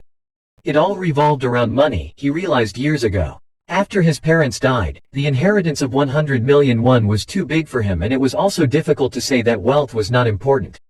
Money can make up for all his lack. Not long after realizing that money can help him with everything, Park Yun-soo went bankrupt within 3 months. Park Yun-soo often passes by designer clothing stores and wants to own it. As long as he has money, he will buy it immediately, but he has no way to make money. It wasn't long before he discovered there was an easy way to get money, and he did anything to get it. From pickpocketing to theft, fraud without ever feeling guilty.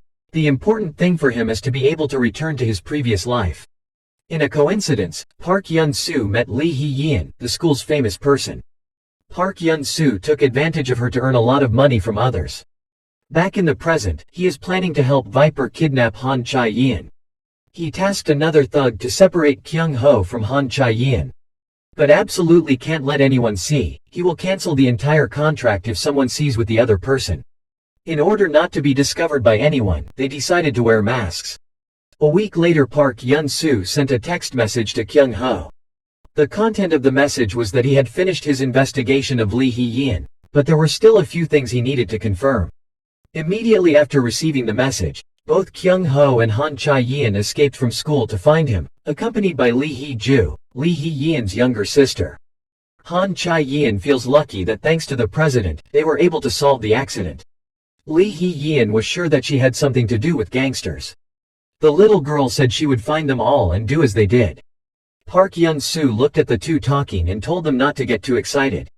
Han Chae-yeon asked him why, didn't he already figure it all out?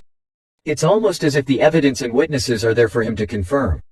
Park Yun-soo urged the three of them to listen to the witness directly. He arranged for the three to meet the person who used to date Lee Hee-yeon to talk. In his heart he thought they were a bunch of idiots, of course those messages were arranged by him. Park Yun-soo said that according to his investigation, this is all true. Although it is a pity, but to come to a conclusion, Lee Hee-yeon has actively dated many people. Lee Hee-ju, after hearing it, didn't believe in the truth and quickly ran away. Not long after that, a group of people came to beat Kyung Ho. At this time, he did not know that this was Park Yun-soo's plan and handed Han Chae-yeon to him.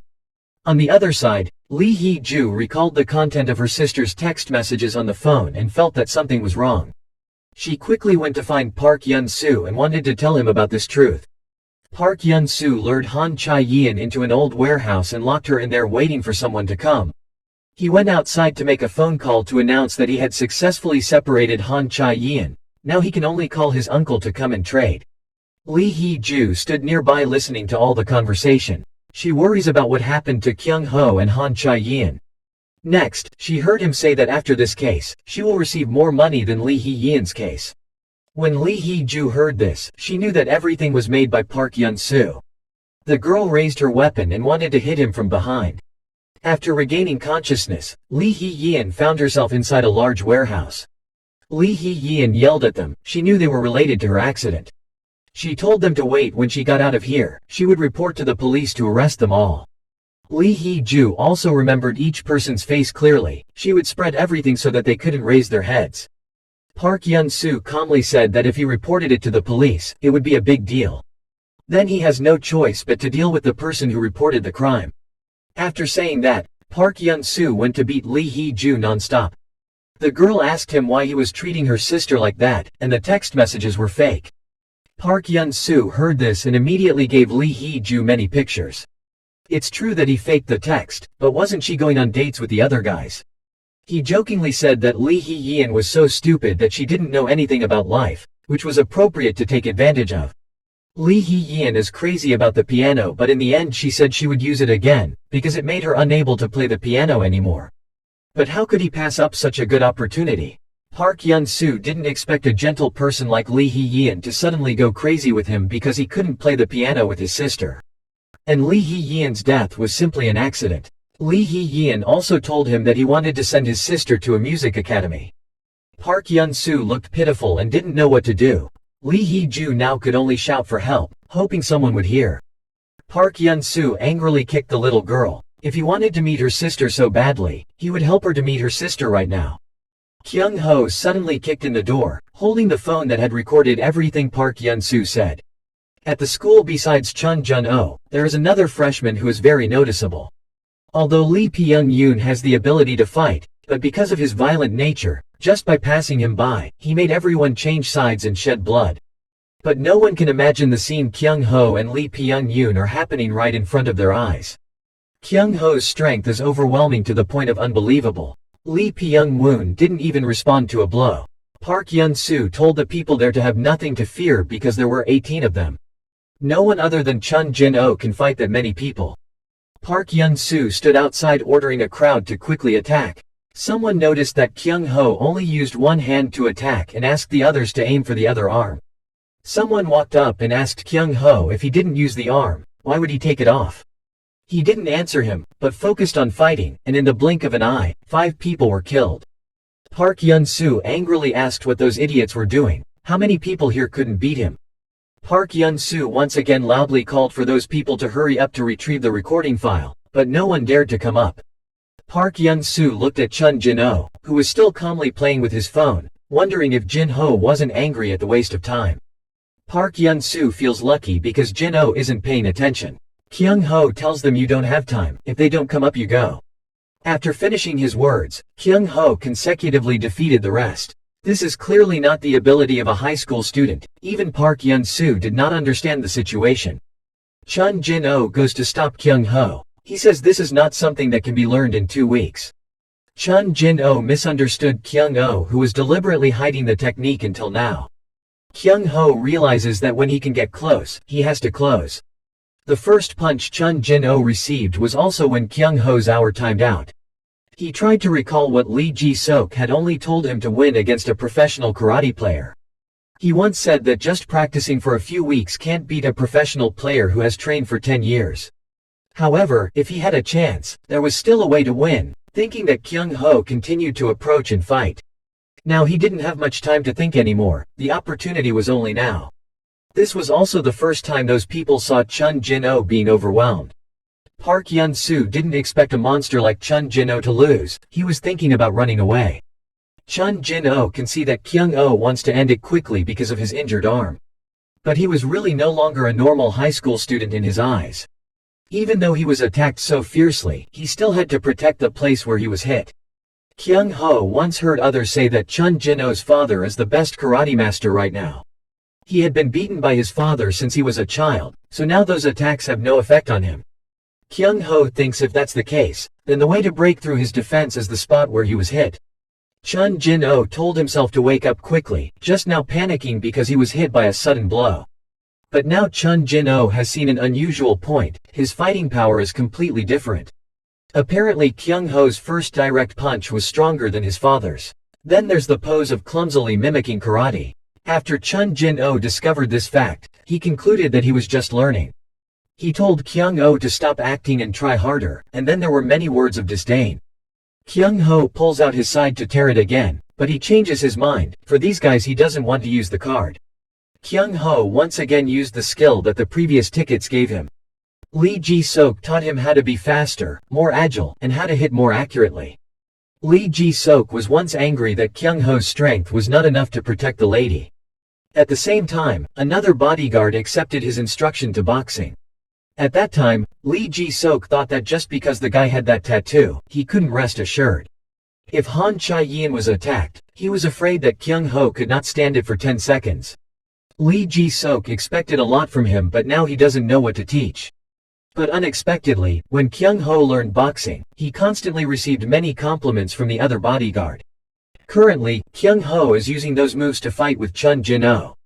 Thanks to the captain, he found the right boxing style. No need to avoid small attacks, must focus on the shoulder. The most important thing is not to imitate like a parrot, but to understand himself first, but because of that, he has no advantage over Chun Jin-oh in this battle. On the contrary, the longer the time, the more unfavorable. Kyung Ho's physical strength has reached its limit. Now even a small blow would make him like a broken bone. The only thing he could do was deal a blow to the stomach that Chun Jin-oh was trying to protect. And the best way to deliver a decisive blow to that place is to endure until his attack ceases to waver. Chun Jin-oh's body still hadn't fully recovered from the previous blow. Even so, no one had ever evaded his punch, but this time Kyung Ho did. It was at this moment that Chun Jin-oh was in the air when Kyung Ho struck. He had no way to dodge.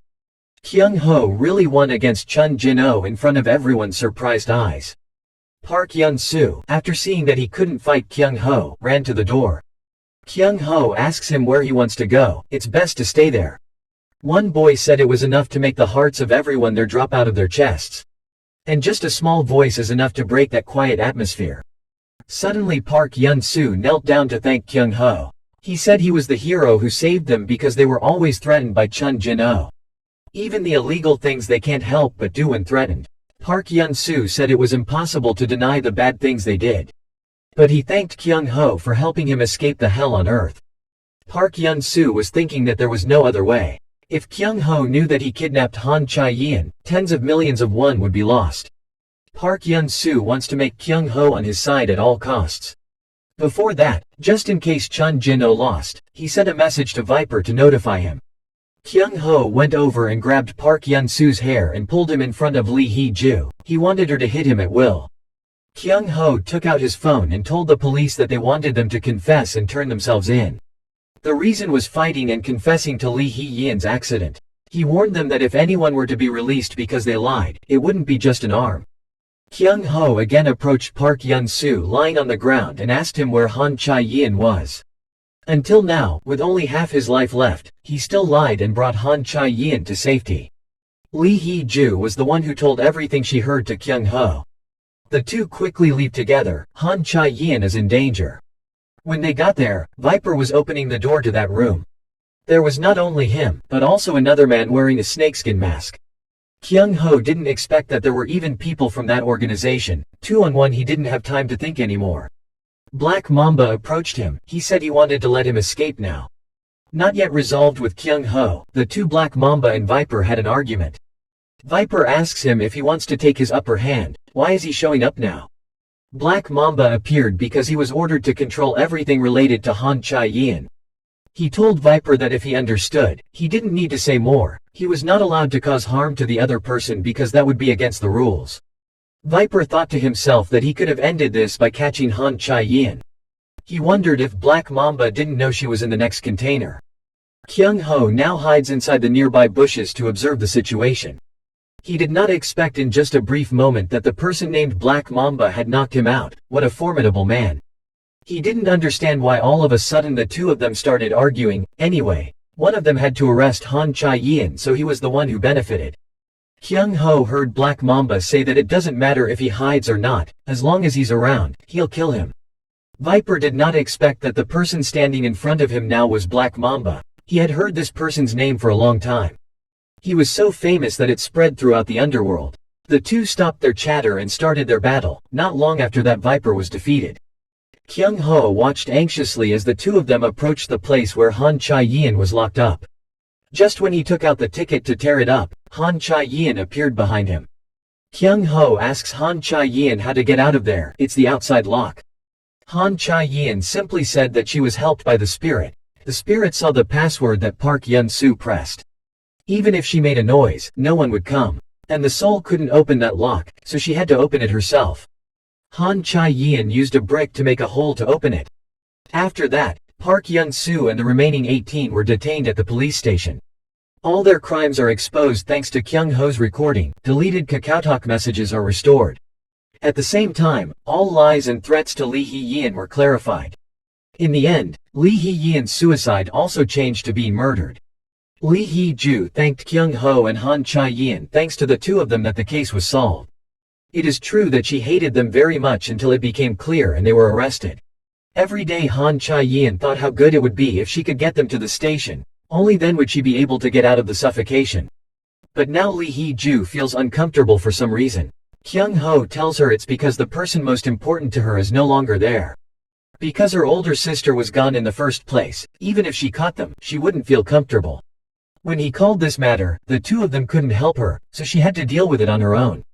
If Lee Hee-ju stays here looking for the deceased, the depression will only get worse. This is also the shortcut that leads people to go crazy. Kyung Ho advises her it's best to just let it go and not try to forget it. Then the two took her to the piano academy where her sister used to study. Han Chae-yin tells Lee Hee-ju about her ability to see spirits. Through Lee Hee-yin's soul, Kyung Ho also inquired about her mother's soul information. After asking, he angrily went to find Sierra. It wouldn't be her who tricked him and left. When he opened the door, before he could say anything, Kyung Ho was taught a lesson. Sierra once said she wouldn't allow Kyung Ho to be rude to her. She's even 500 years older than him. Kyung Ho apologizes to her because he is not awake. Sierra is also a god. He is so angry right now that he does not notice. Kyung Ho thinks to herself that since she's here, there's no such thing as a scam. Sierra says there's only one reason for him to come here. She asks if the spirit has nothing to do with his mother. Kyung Ho recalls Lee Hee-yin saying that she had seen his mother for a long time but now she doesn't know where. Kyung Ho is disappointed. He thought he could see his mother again this time. Lee Hee-yin said she felt his mother was a very special person. When she died, resentment and anger made Han Chae-yin not know what to do. She wanted to forget about it but couldn't. At that moment, she met Kyung Ho's mother. She told her that she listened to her. It wasn't a grand or flashy statement, but it made her feel comfortable and let it all out. She was really amazing for a week and didn't stop listening to Lee Hee-yin. Although she said nothing, she felt extremely relieved and sometimes asked her about the future. Lee Hee-yin remembers that she mentioned him a sentence. She said that her son hates humans. On the other side, Lee Ji-sok is constantly investigating the name with the snake tattoo. They eventually found CCTV containing a video of him fighting, of him chasing a man down an alley. Lee Ji-sok did not expect Kyung Ho in the video. The next morning Lee Ji-sok gathered all the bodyguards. Kyung Ho did not know what the reason was. He started talking about the guy with the snake tattoo who died in the public toilet. Currently, the perpetrator is unknown, but there is a suspect that has been recorded by CCTV. When Lee Ji-sok opened the video, Kyung Ho did not expect the person in it to be him. Because the camera angle could not see the face, everyone started talking. Lee Ji-sok asked everyone to stop talking. They haven't been particularly active in the past few years, he said, but maybe now they've started to act. So Lee Ji-sok will increase surveillance around their school and reorganize the patrol team. Kyung Ho thought to himself, why didn't he think of the CCTV case? He did everything he could to hide it. Lee Ji-sok in short, he will strengthen his defense. Everyone can leave except Kyung Ho. He asked him to protect Han Chae-yin while at school, giving Kyung Ho a special pager. Looking at Kyung Ho's back leaving, Lee Ji-sok thought it was certainly not him. The day before, he confirmed that the person in the video was Kyung Ho, but the bodyguard next to him said no. That bodyguard had fought with Kyung Ho several times before. He didn't move like that. Just looking at the video, you can tell that the person in it is a fighting genius. That technique shows that he has more than 10 years of experience. And such an extremely adept act couldn't possibly belong to a high school student. Despite the increased security, Kyung Ho and Han Chae-yin still easily went outside, thanks to the help of the spirit.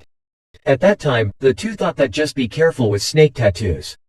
But the two of them wouldn't have expected the problem to come from within. That person was a person with an unexpected position, Lee Ji-sok. Kyung Ho is still on his way through spirits to find his mother.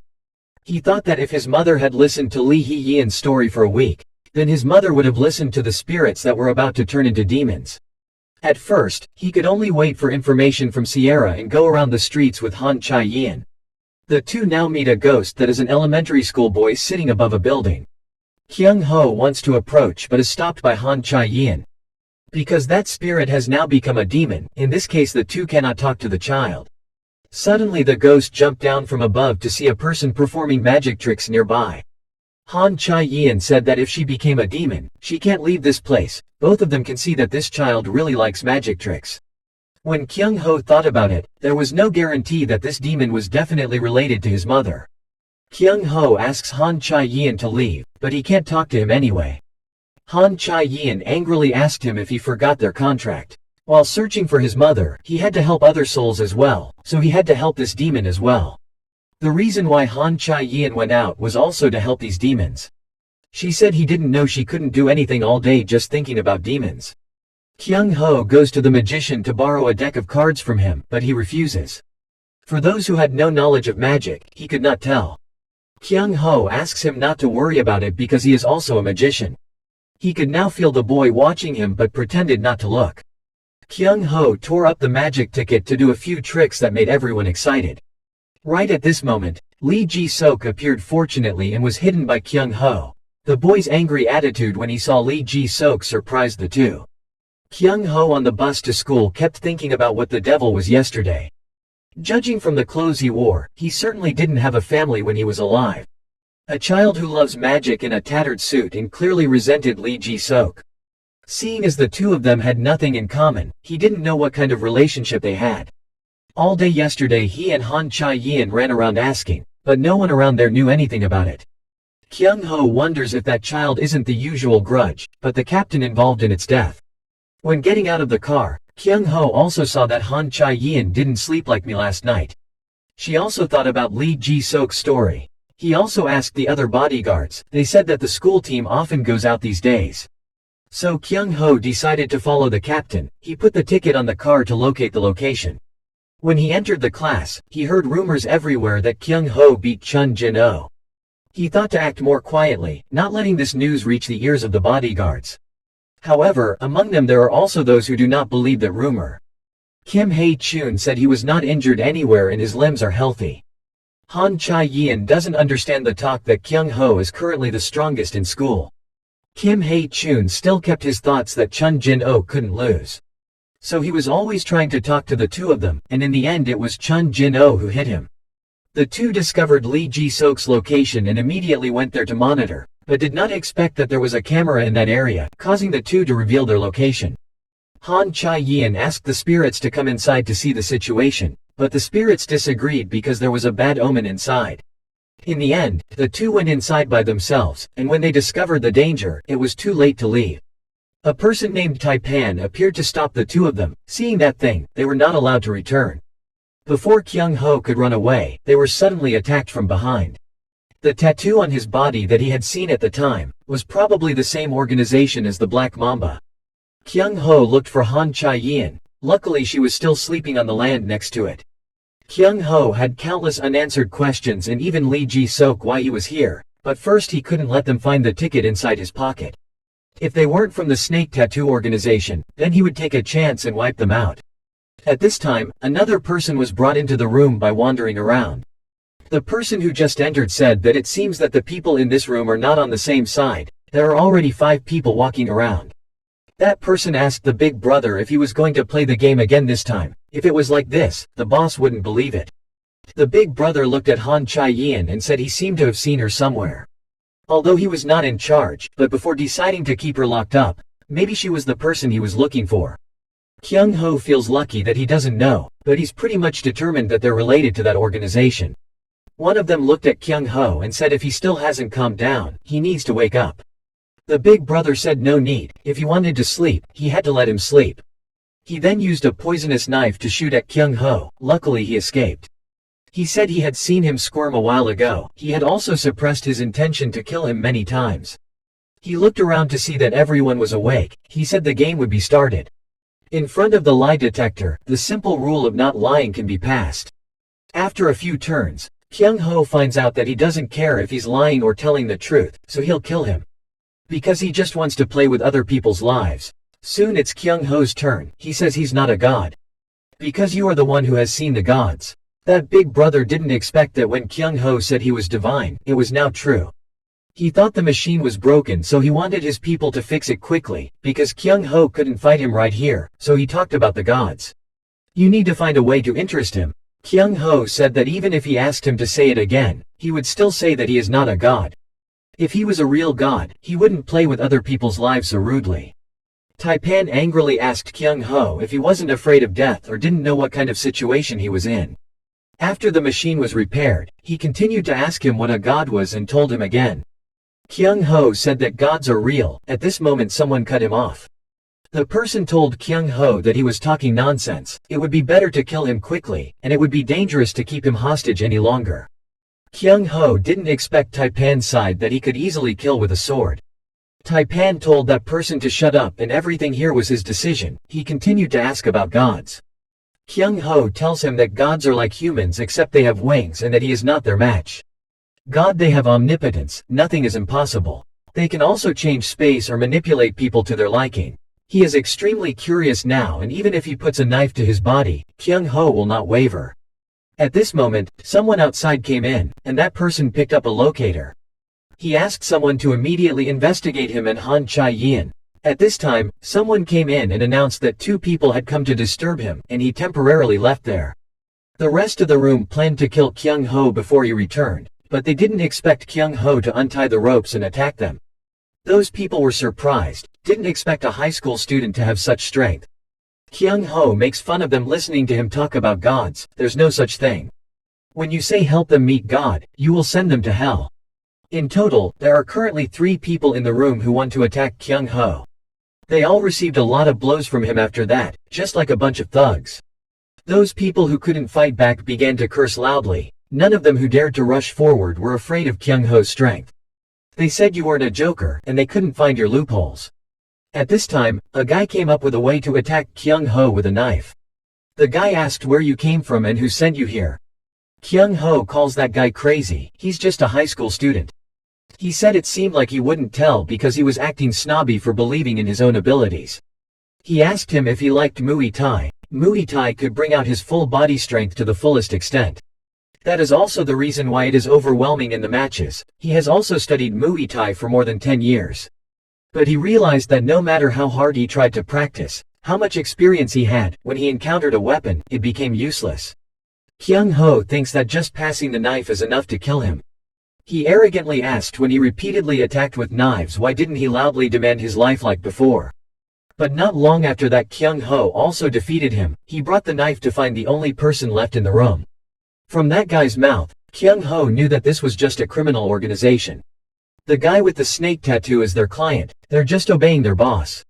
And the person named Lee Ji-sok has a much higher position than him, so no rumors were spread. He said Lee Ji-sok joined the organization just for the sake of making a living, but now he has a different job. Kyung Ho thinks that the captain has been in this organization for a long time. Maybe his mission is Han Chai-yin's residence. The leader of Ilchunpa, Jaeon Woo-hyuk, suddenly appeared. He looked around and asked how did this happen to him, so he couldn't seem to talk. Kyung Ho thinks it's not worth it with big guys like that. He has to find his weak point quickly. But Kyung Ho felt that something was very strange. Even though he had hit hard and fast, the person was able to dodge it easily. This fake pose, and it feels like he's going to stab you right in front of you.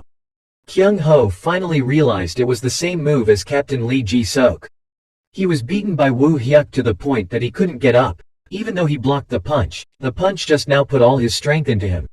The person who was beaten by Kyung Ho earlier now reported to the leader he was looking for Lee Ji-sok.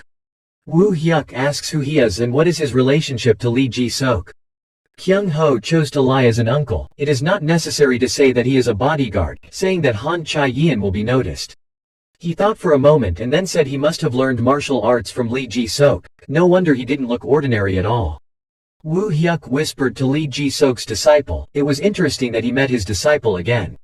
He also knew that Lee Ji-sok went to teach martial arts outside because he taught him martial arts. So he was extremely curious about Kyung Ho's martial arts. He went on to say that Lee Ji-sok left the organization because of a big mistake, but now Woo Hyuk sees him as a brother. Lee Ji-sok went to work as a bodyguard just for the money, but he didn't expect him to be so mesmerized by money. Kyung Ho didn't expect the captain to be a bodyguard for money, so maybe the captain also has a relationship with snake tattoos. Kyung Ho really doesn't understand what the captain is doing. He doesn't understand. The time for Kyung Ho to react is also over. It's time for him to counterattack.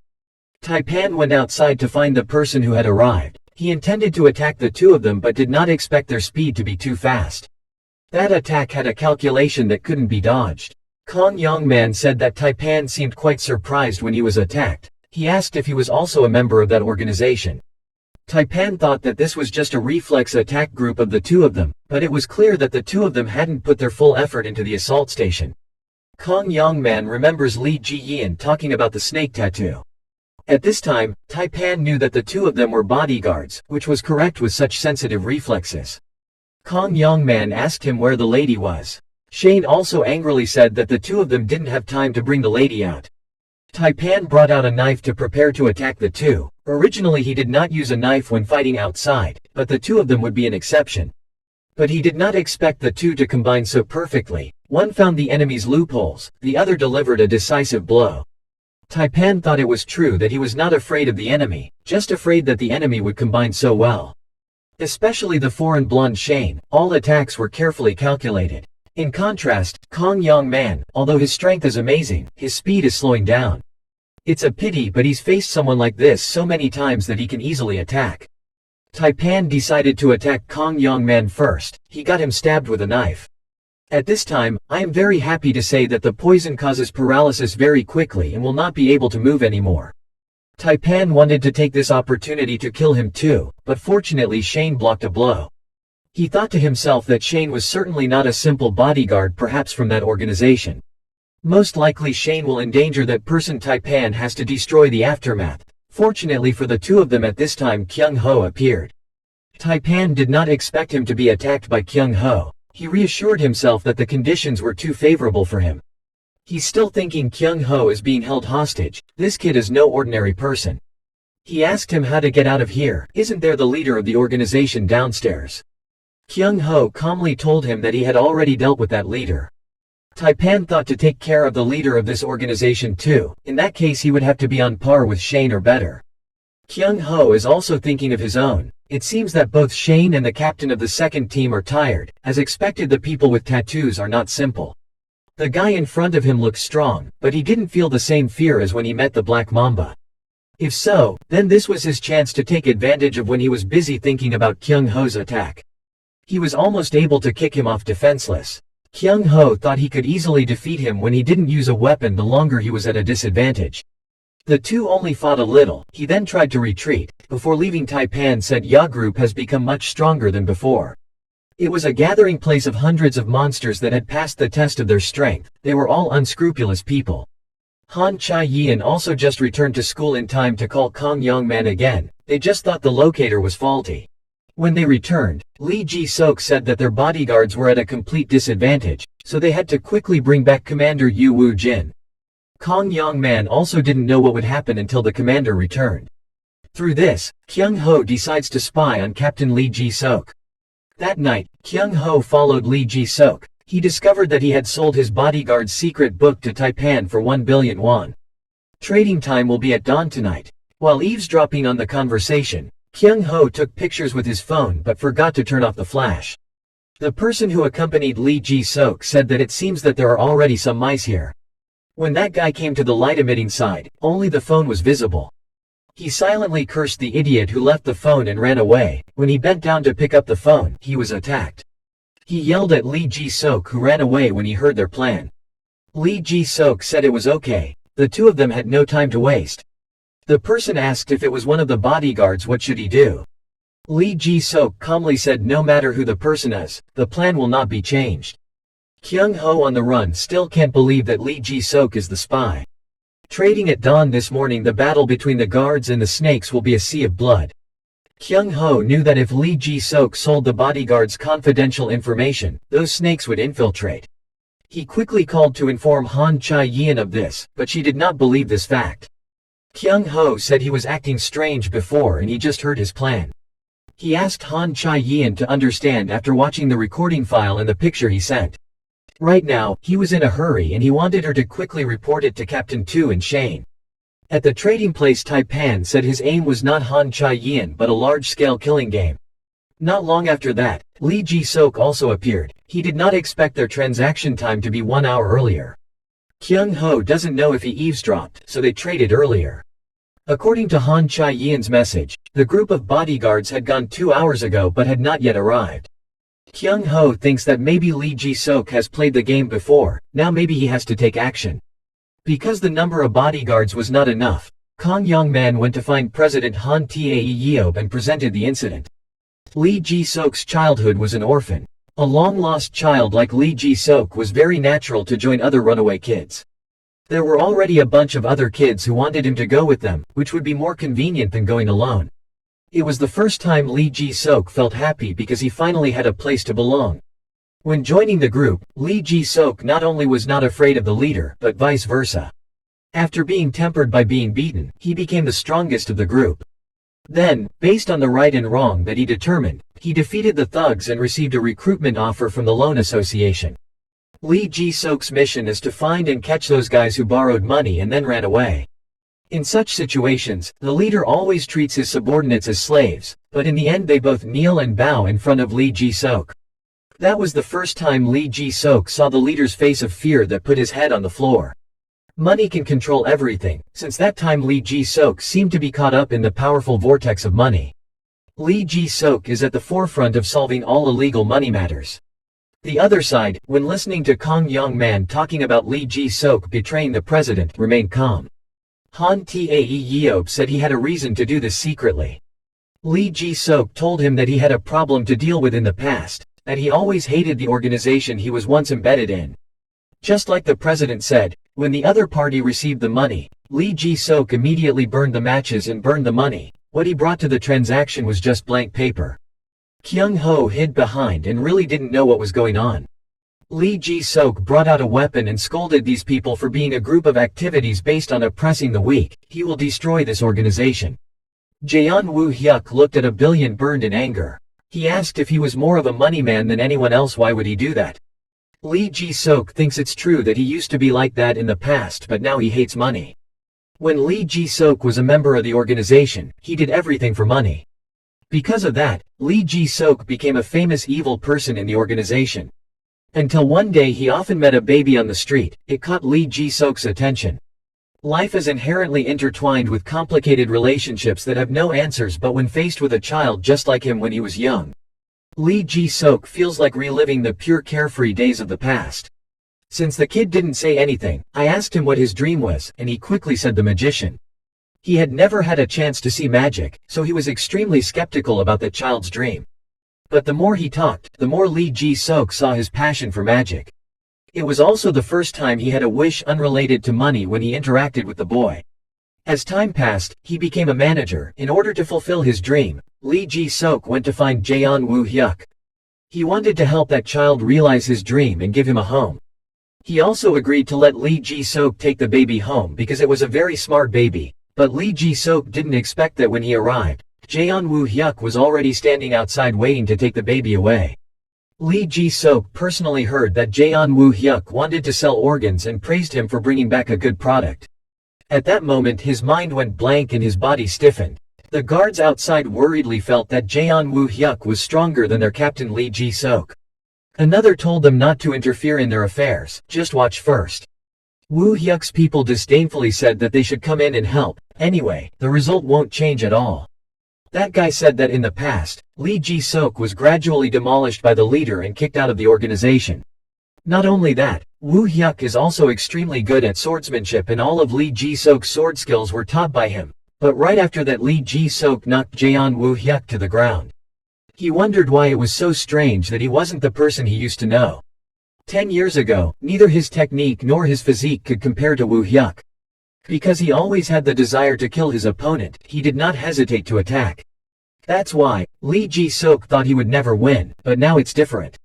Woo Hyuk felt that he couldn't fight back and started negotiating and asked Lee Ji-sok what he wanted. He could also let him run the organization. Lee Ji-sok approached him with a sword and said that now it's so easy to take his life, it's so pathetic. Everything that comes to this end, Lee Ji-sok's wish is also vain. He pondered whether when he forgave him, he would even sit back and think about repentance and feel tormented for the sins he had caused. While Lee Ji-sok was thinking, Jaeon Woo Hyuk attacked him again. This time, he had no choice but to die. Taipan used this time to create smoke and kill many bodyguards who followed Lee Ji-sok. Then the people of the Ilchunpa organization also arrived. Lee Ji-sok scolded why at this moment he had miscalculated. Lee Ji-sok alone couldn't fight a bunch of people. Luckily Kyung Ho helped out now. Fighting is already a fishing rod for people in this organization. Normally, victory or defeat was decided the moment the opponent took up arms, but the two Kyung Ho and Lee Ji-sok were outside of that rule. One of the group shouted that Kyung Ho is just a kid who's going to catch him. But then he realized he had given the wrong order, shouting to the crowd not to rush in like crazy. Lee Ji-sok feels that they both hit and keep the formation very well, just someone who has come to be incredibly strong. Ilchunpa was one of the trained guys and he had the experience of defeating him more than a dozen times. But all those tactics are useless against Kyung Ho, it's like a monster. Lee Ji-sok didn't know who he was. How did he come here knowing the transaction and still use honorifics? Lee Ji-sok asked for information about him. Kyung Ho only answered secretly. Right now there were about 20 of them. He didn't feel like a bunch of junk. When Hermit, his power is enhanced and is not limited, but if fighting in that state, Kyung Ho will lose strength very quickly. Kyung Ho thinks if that's the case, then just use this, then bring out a few bags of cement to throw. Kyung Ho asked Lee Ji-sok to quickly cut it. The others didn't know what he was using cement for. When the cement was slashed, those people could no longer see anything to act on, and they panicked. Lee Ji-sok did not expect him to take advantage of the dust from cement. He not only knew how to fight but also knew how to use the surrounding objects. Taipan saw this situation and took out his knife and aimed at Kyung Ho. The two of them couldn't continue fighting in anticipation of Taipan's attack. Finally divided into one person to beat them all, Lee Ji-sok was the one to stop Taipan. Taipan saw Lee Ji-sok coming and said that he was busy and had to leave, but would not spare a minute to beat him. Before that, Lee Ji-sok went to see the president and asked if he could fight Ilchunpa and Snakes by himself without the other captain's help. Han Tae Yeob asked why he didn't ask the other captains for help. But the reason is because the information has already leaked out. The results of the investigation showed that one of the captains was most likely a spy. Currently, the scope of the investigation has been narrowed down to 5 people, including the captain. But even so, this is also extremely dangerous. The president wants to wait for Yu Woo-jin to recover before proceeding. Lee Ji-sok said that he couldn't wait for the general in charge to recover. He also had experience in fighting them. As expected when fighting, Lee Ji-sok learned that Taipan was stronger than he thought from dodging attacks to attacking. He suddenly discovered that he was fighting with only one hand now. He said he also had to put himself at a slight disadvantage when fighting someone with an injured one arm. Lee Ji-sok angrily told him to stop saying that nonsense. Right now he needed to concentrate on having 2 knives attacking him at the same time. When those 2 knives fell, Lee Ji-sok wondered what he could do with no more weapons, but he was too careless when he was attacked by his remaining knives. Also, this name has an extremely flexible body. Taipan said he heard he was the one who learned swords from Jaeon Woo Hyuk but seems to be much better. Lee Ji-sok said that Woo Hyuk just lied to say that he was the one who learned his technique. No wonder Taipan felt strange now that he knew the strength of the two. Lee Ji-sok has only one teacher, Yu Woo-jin. The techniques he acquired were all taught by the general manager Yu Woo-jin. The next Taipan was attacked several times by Lee Ji-sok. He thought to himself that with this power, he would say that he was a student of Ju Woo-jin without saying anything. The mysterious person with a snake on his body checked the books and said the amount of sponsorship sent was disappointing. The person asked who was in charge regarding Ilchunpa. The girl next to her said it was Taipan, who had lived for many years on the deserted island. When the other person heard it, he immediately remembered. He also had a rather special nickname, the God of the Desert Island. About 20 years ago in the Middle East, XX organization conducted an experiment on the villains of the deserted island. There are prisoners who are kidnappers and serial killers, and others for looting and killing police, but all of them have a common sentence of life in prison. The content of the experiment was, what if you release criminals on a deserted island where humans can hardly survive? Researchers will monitor the actions of criminals through cameras. They have put forward a lot of hypotheses for the outcome that will happen, of which there are 3 main points. One is to all join forces and become the most powerful predator on the island. The second is to divide into groups to find food and survive. Finally, hiding alone to survive. The team believes that this is the most profitable way that criminals will choose to survive. But when they returned to the island after 2 weeks, all the criminals had become prey for animals. Someone who watched the video said that they were not killed by wild animals, but killed each other. After that, the army mobilized and searched on the island. They sacrificed many people to find out the truth. The one who did these things was just a self-proclaimed 10-year-old boy, Taipan.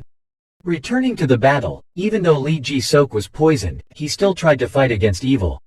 Until Kyung Ho received the message he had defeated Taipan. Kyung Ho heard the news, after defeating the others, quickly ran to see the situation. But he couldn't believe that the sender of that message was Taipan, who wanted to lure him in. Kyung Ho agitatedly attacked Taipan, who said that the more excited he was, the easier it was for him to dodge. Kyung Ho himself did not expect that his body would be able to blow Taipan away at that time. Ever since he came here, he had felt something different in his body, completely different from what it felt like when he had adapted to his soul. Taipan did not expect Kyung Ho to be such a strong person. He felt so excited that he had developed a power so strong that he didn't expect it. He was sure that at this level, his promotion to captain was only a short time. Anyway, Kyung Ho is very good. Taipan has to give him a try. Kyung Ho is currently coming to the side to see the captain's injury. The wound did not appear to be very deep, but the captain's condition appeared to be extremely critical. Taipan says he should thank him as he didn't run into danger. Then he brought out an antidote saying that without this he would die sooner or later because he used poison. As soon as the poison enters the body, all the blood in the body is frozen. If left for a long time, the antidote will also become useless. Kyung Ho now feels extremely strange in his body. It is clear that when he borrows the power of Muay Thai, Taipan is still a formidable opponent. He wondered why his current movements were so slow or because he had gotten stronger. Neither of those reasons was it that he knew the real reason after only a few seconds. The spirit from the ticket is slowly taking over Kyung Ho's mind. It made him unable to move according to his will. The thoughts of the soul infected him. Luckily, Kyung Ho stopped in time or he would kill someone. Right after giving Lee Ji-sok the antidote, 2 other people continued to come. Their purpose was to find Taipan, but unexpectedly, Taipan was beaten so that he could not stand. Coincidentally, Kyung Ho is also the person they are looking for. Kyung Ho warns the 2 of them that if they get close to him, they will surely die. Those 2 guys didn't believe what he said, saying that he was too arrogant. The 2 of them couldn't even remember Taipan's rank because it was so trash that there was no need to remember. The 2 of them asked Kyung Ho if Shane had lost to Taipan and where Shane is now. It turned out that the person they were looking for was Shane. Kyung Ho didn't answer and rushed to attack. Just fighting for a while, Kyung Ho broke one of the ribs. Just now, they received a signal from their elder brother to quickly take Taipan away. It's not Shane anyway, they just need to remember his face. Right after the 2 of them left, Kyung Ho's body couldn't take it anymore and fainted. The moment Sierra showed up, you knew it was going to turn out like this. The dog next to her asked her how she could just give a ticket to an ordinary person like this. She simply said Kyung Ho was valuable to her. Sierra looked at Kyung Ho lying on the ground and whispered that it's a pity he's not dead yet. Kyung Ho now wakes up in a strange place that is neither hell nor earth. He felt like he was dreaming. He felt the sound of seagulls and the sweet clarity of the stream. Kyung Ho opened his eyes again and saw that the person in front of him was Sierra. It turned out that it was not a dream, it was true that he almost killed Taipan. Sierra asks him how it feels to be possessed by a spirit, how his body will adapt if he is possessed. Gradually his body will become more and more susceptible to spirit possession. The spirits are starting to spy on his body. Souls can take over if they encounter 2 fields, one is a weak body and the other is a person with an evil mind. Sierra advises him to be more careful because Kyung Ho's current state is easy for the soul to take over. As soon as Kyung Ho returned home, Shane asked him who he was. He knew that he killed Taipan. Kyung Ho thinks if he already knows that you beat Taipan, he can't lie anymore. Kyung Ho wondered how he knew about this. Moreover, looking at Shane's extremely dangerous appearance right now was like forcing him to answer. Kyung Ho is sure that Shane is hiding the knife behind his back. He did not expect that he had always lived with such a suspicious person, but perhaps Shane was a spy. It seems that Kyung Ho has run out of ways. Even if he fights, he has to keep his mouth shut. Fortunately at this time, Han Chae-yin appeared and asked what the two were doing. Were they not going to the hospital? It seemed like Shane knew something, but since then he hasn't said anything to him. A week has passed, but Shane still refuses to talk to Kyung Ho, but he seems to be watching. But the more important thing of Kyung Ho and Han Chae-yin right now is what to do to help the other child escape. Although the boy loved to show the two of them magic, he never talked to the two of them. The two only learned that the boy was first abandoned by his parents, ignored by the orphanage, and finally abandoned by the captain. Han Chae-yin knew that the boy was very angry with Lee Ji-sok, but in order to escape, he had to clear the misunderstanding. There was no other way, but Han Chae-yin could only go see Lee Ji-sok and tell him about the boy. After learning about the existence of the boy's soul, Lee Ji-sok rushed to that place. Han Chae-yin believes he can do it because he's a good person. Child spirits often follow good people. Around Lee Ji-sok there are many children. Lee Ji-sok talked a lot to the boy's soul but received no response, making him extremely disappointed. Unexpectedly, Chae-yin called back at this time and said that the boy Jin's soul said he would teach him magic. When he heard this, he couldn't hold back his tears. Sierra finds Kyung Ho to say that he has found a clue related to his mother. However, this was also related to the bodyguards. She wanted him to try talking to them. The two still hadn't finished talking when Han Chae-yin appeared saying that a teacher had come to find her. Then without turning around and pulling Kyung Ho away, Sierra used her powers to hand him a piece of paper. When he got out of the infirmary, Han Chae-yin yelled and asked him what his relationship was with that auntie. Kyung Ho thinks it's true that no teacher calls him. She asked again what was his relationship with the teacher and kept whispering to each other. Han Chae-yin angrily said that the bodyguards refused to do it, but kept going to the infirmary all day. Sierra standing above looking at the two people find it extremely interesting that they are jealous. Han Chae-yin secretly thought that the medic would find him annoying, always clingy. Unexpectedly, when she entered the class, she found a letter on Kyung Ho's desk. Han Chae-yin quickly hid the letter. After a while, a girl named Lee Ji-yun in the next class was the owner of the letter. She asked Kyung Ho to let her know when she finished reading the reply. Waiting for her to leave, Han Chae-yin said that if she received the letter, it would be a confession, but Kyung Ho is so busy that he still has time to read the letter. Han Chae-yin said she was just helping him not to be distracted from work. From the information on the paper, Sierra took two people to the suburbs to find a girl named Choi Hai-ri. Unexpectedly, on the way, he encountered thugs who were bullying Lee Ji-yun. He had to help. Not long after that, he met those thugs again, but their current target is Sierra. Once again, Kyung Ho had to rush in to save him, but he didn't expect it to be Sierra. Because Sierra finds Han Chae-yin very cute, she deliberately tells the group that Kyung Ho is her slave. When she heard these words, Han Chae-yin froze in place, unable to believe her ears. Kyung Ho continues to ask Sierra about her mother's clues without paying attention to Chae-yin. Sierra went over and pinched her cheek and said a little more that this little girl would cry.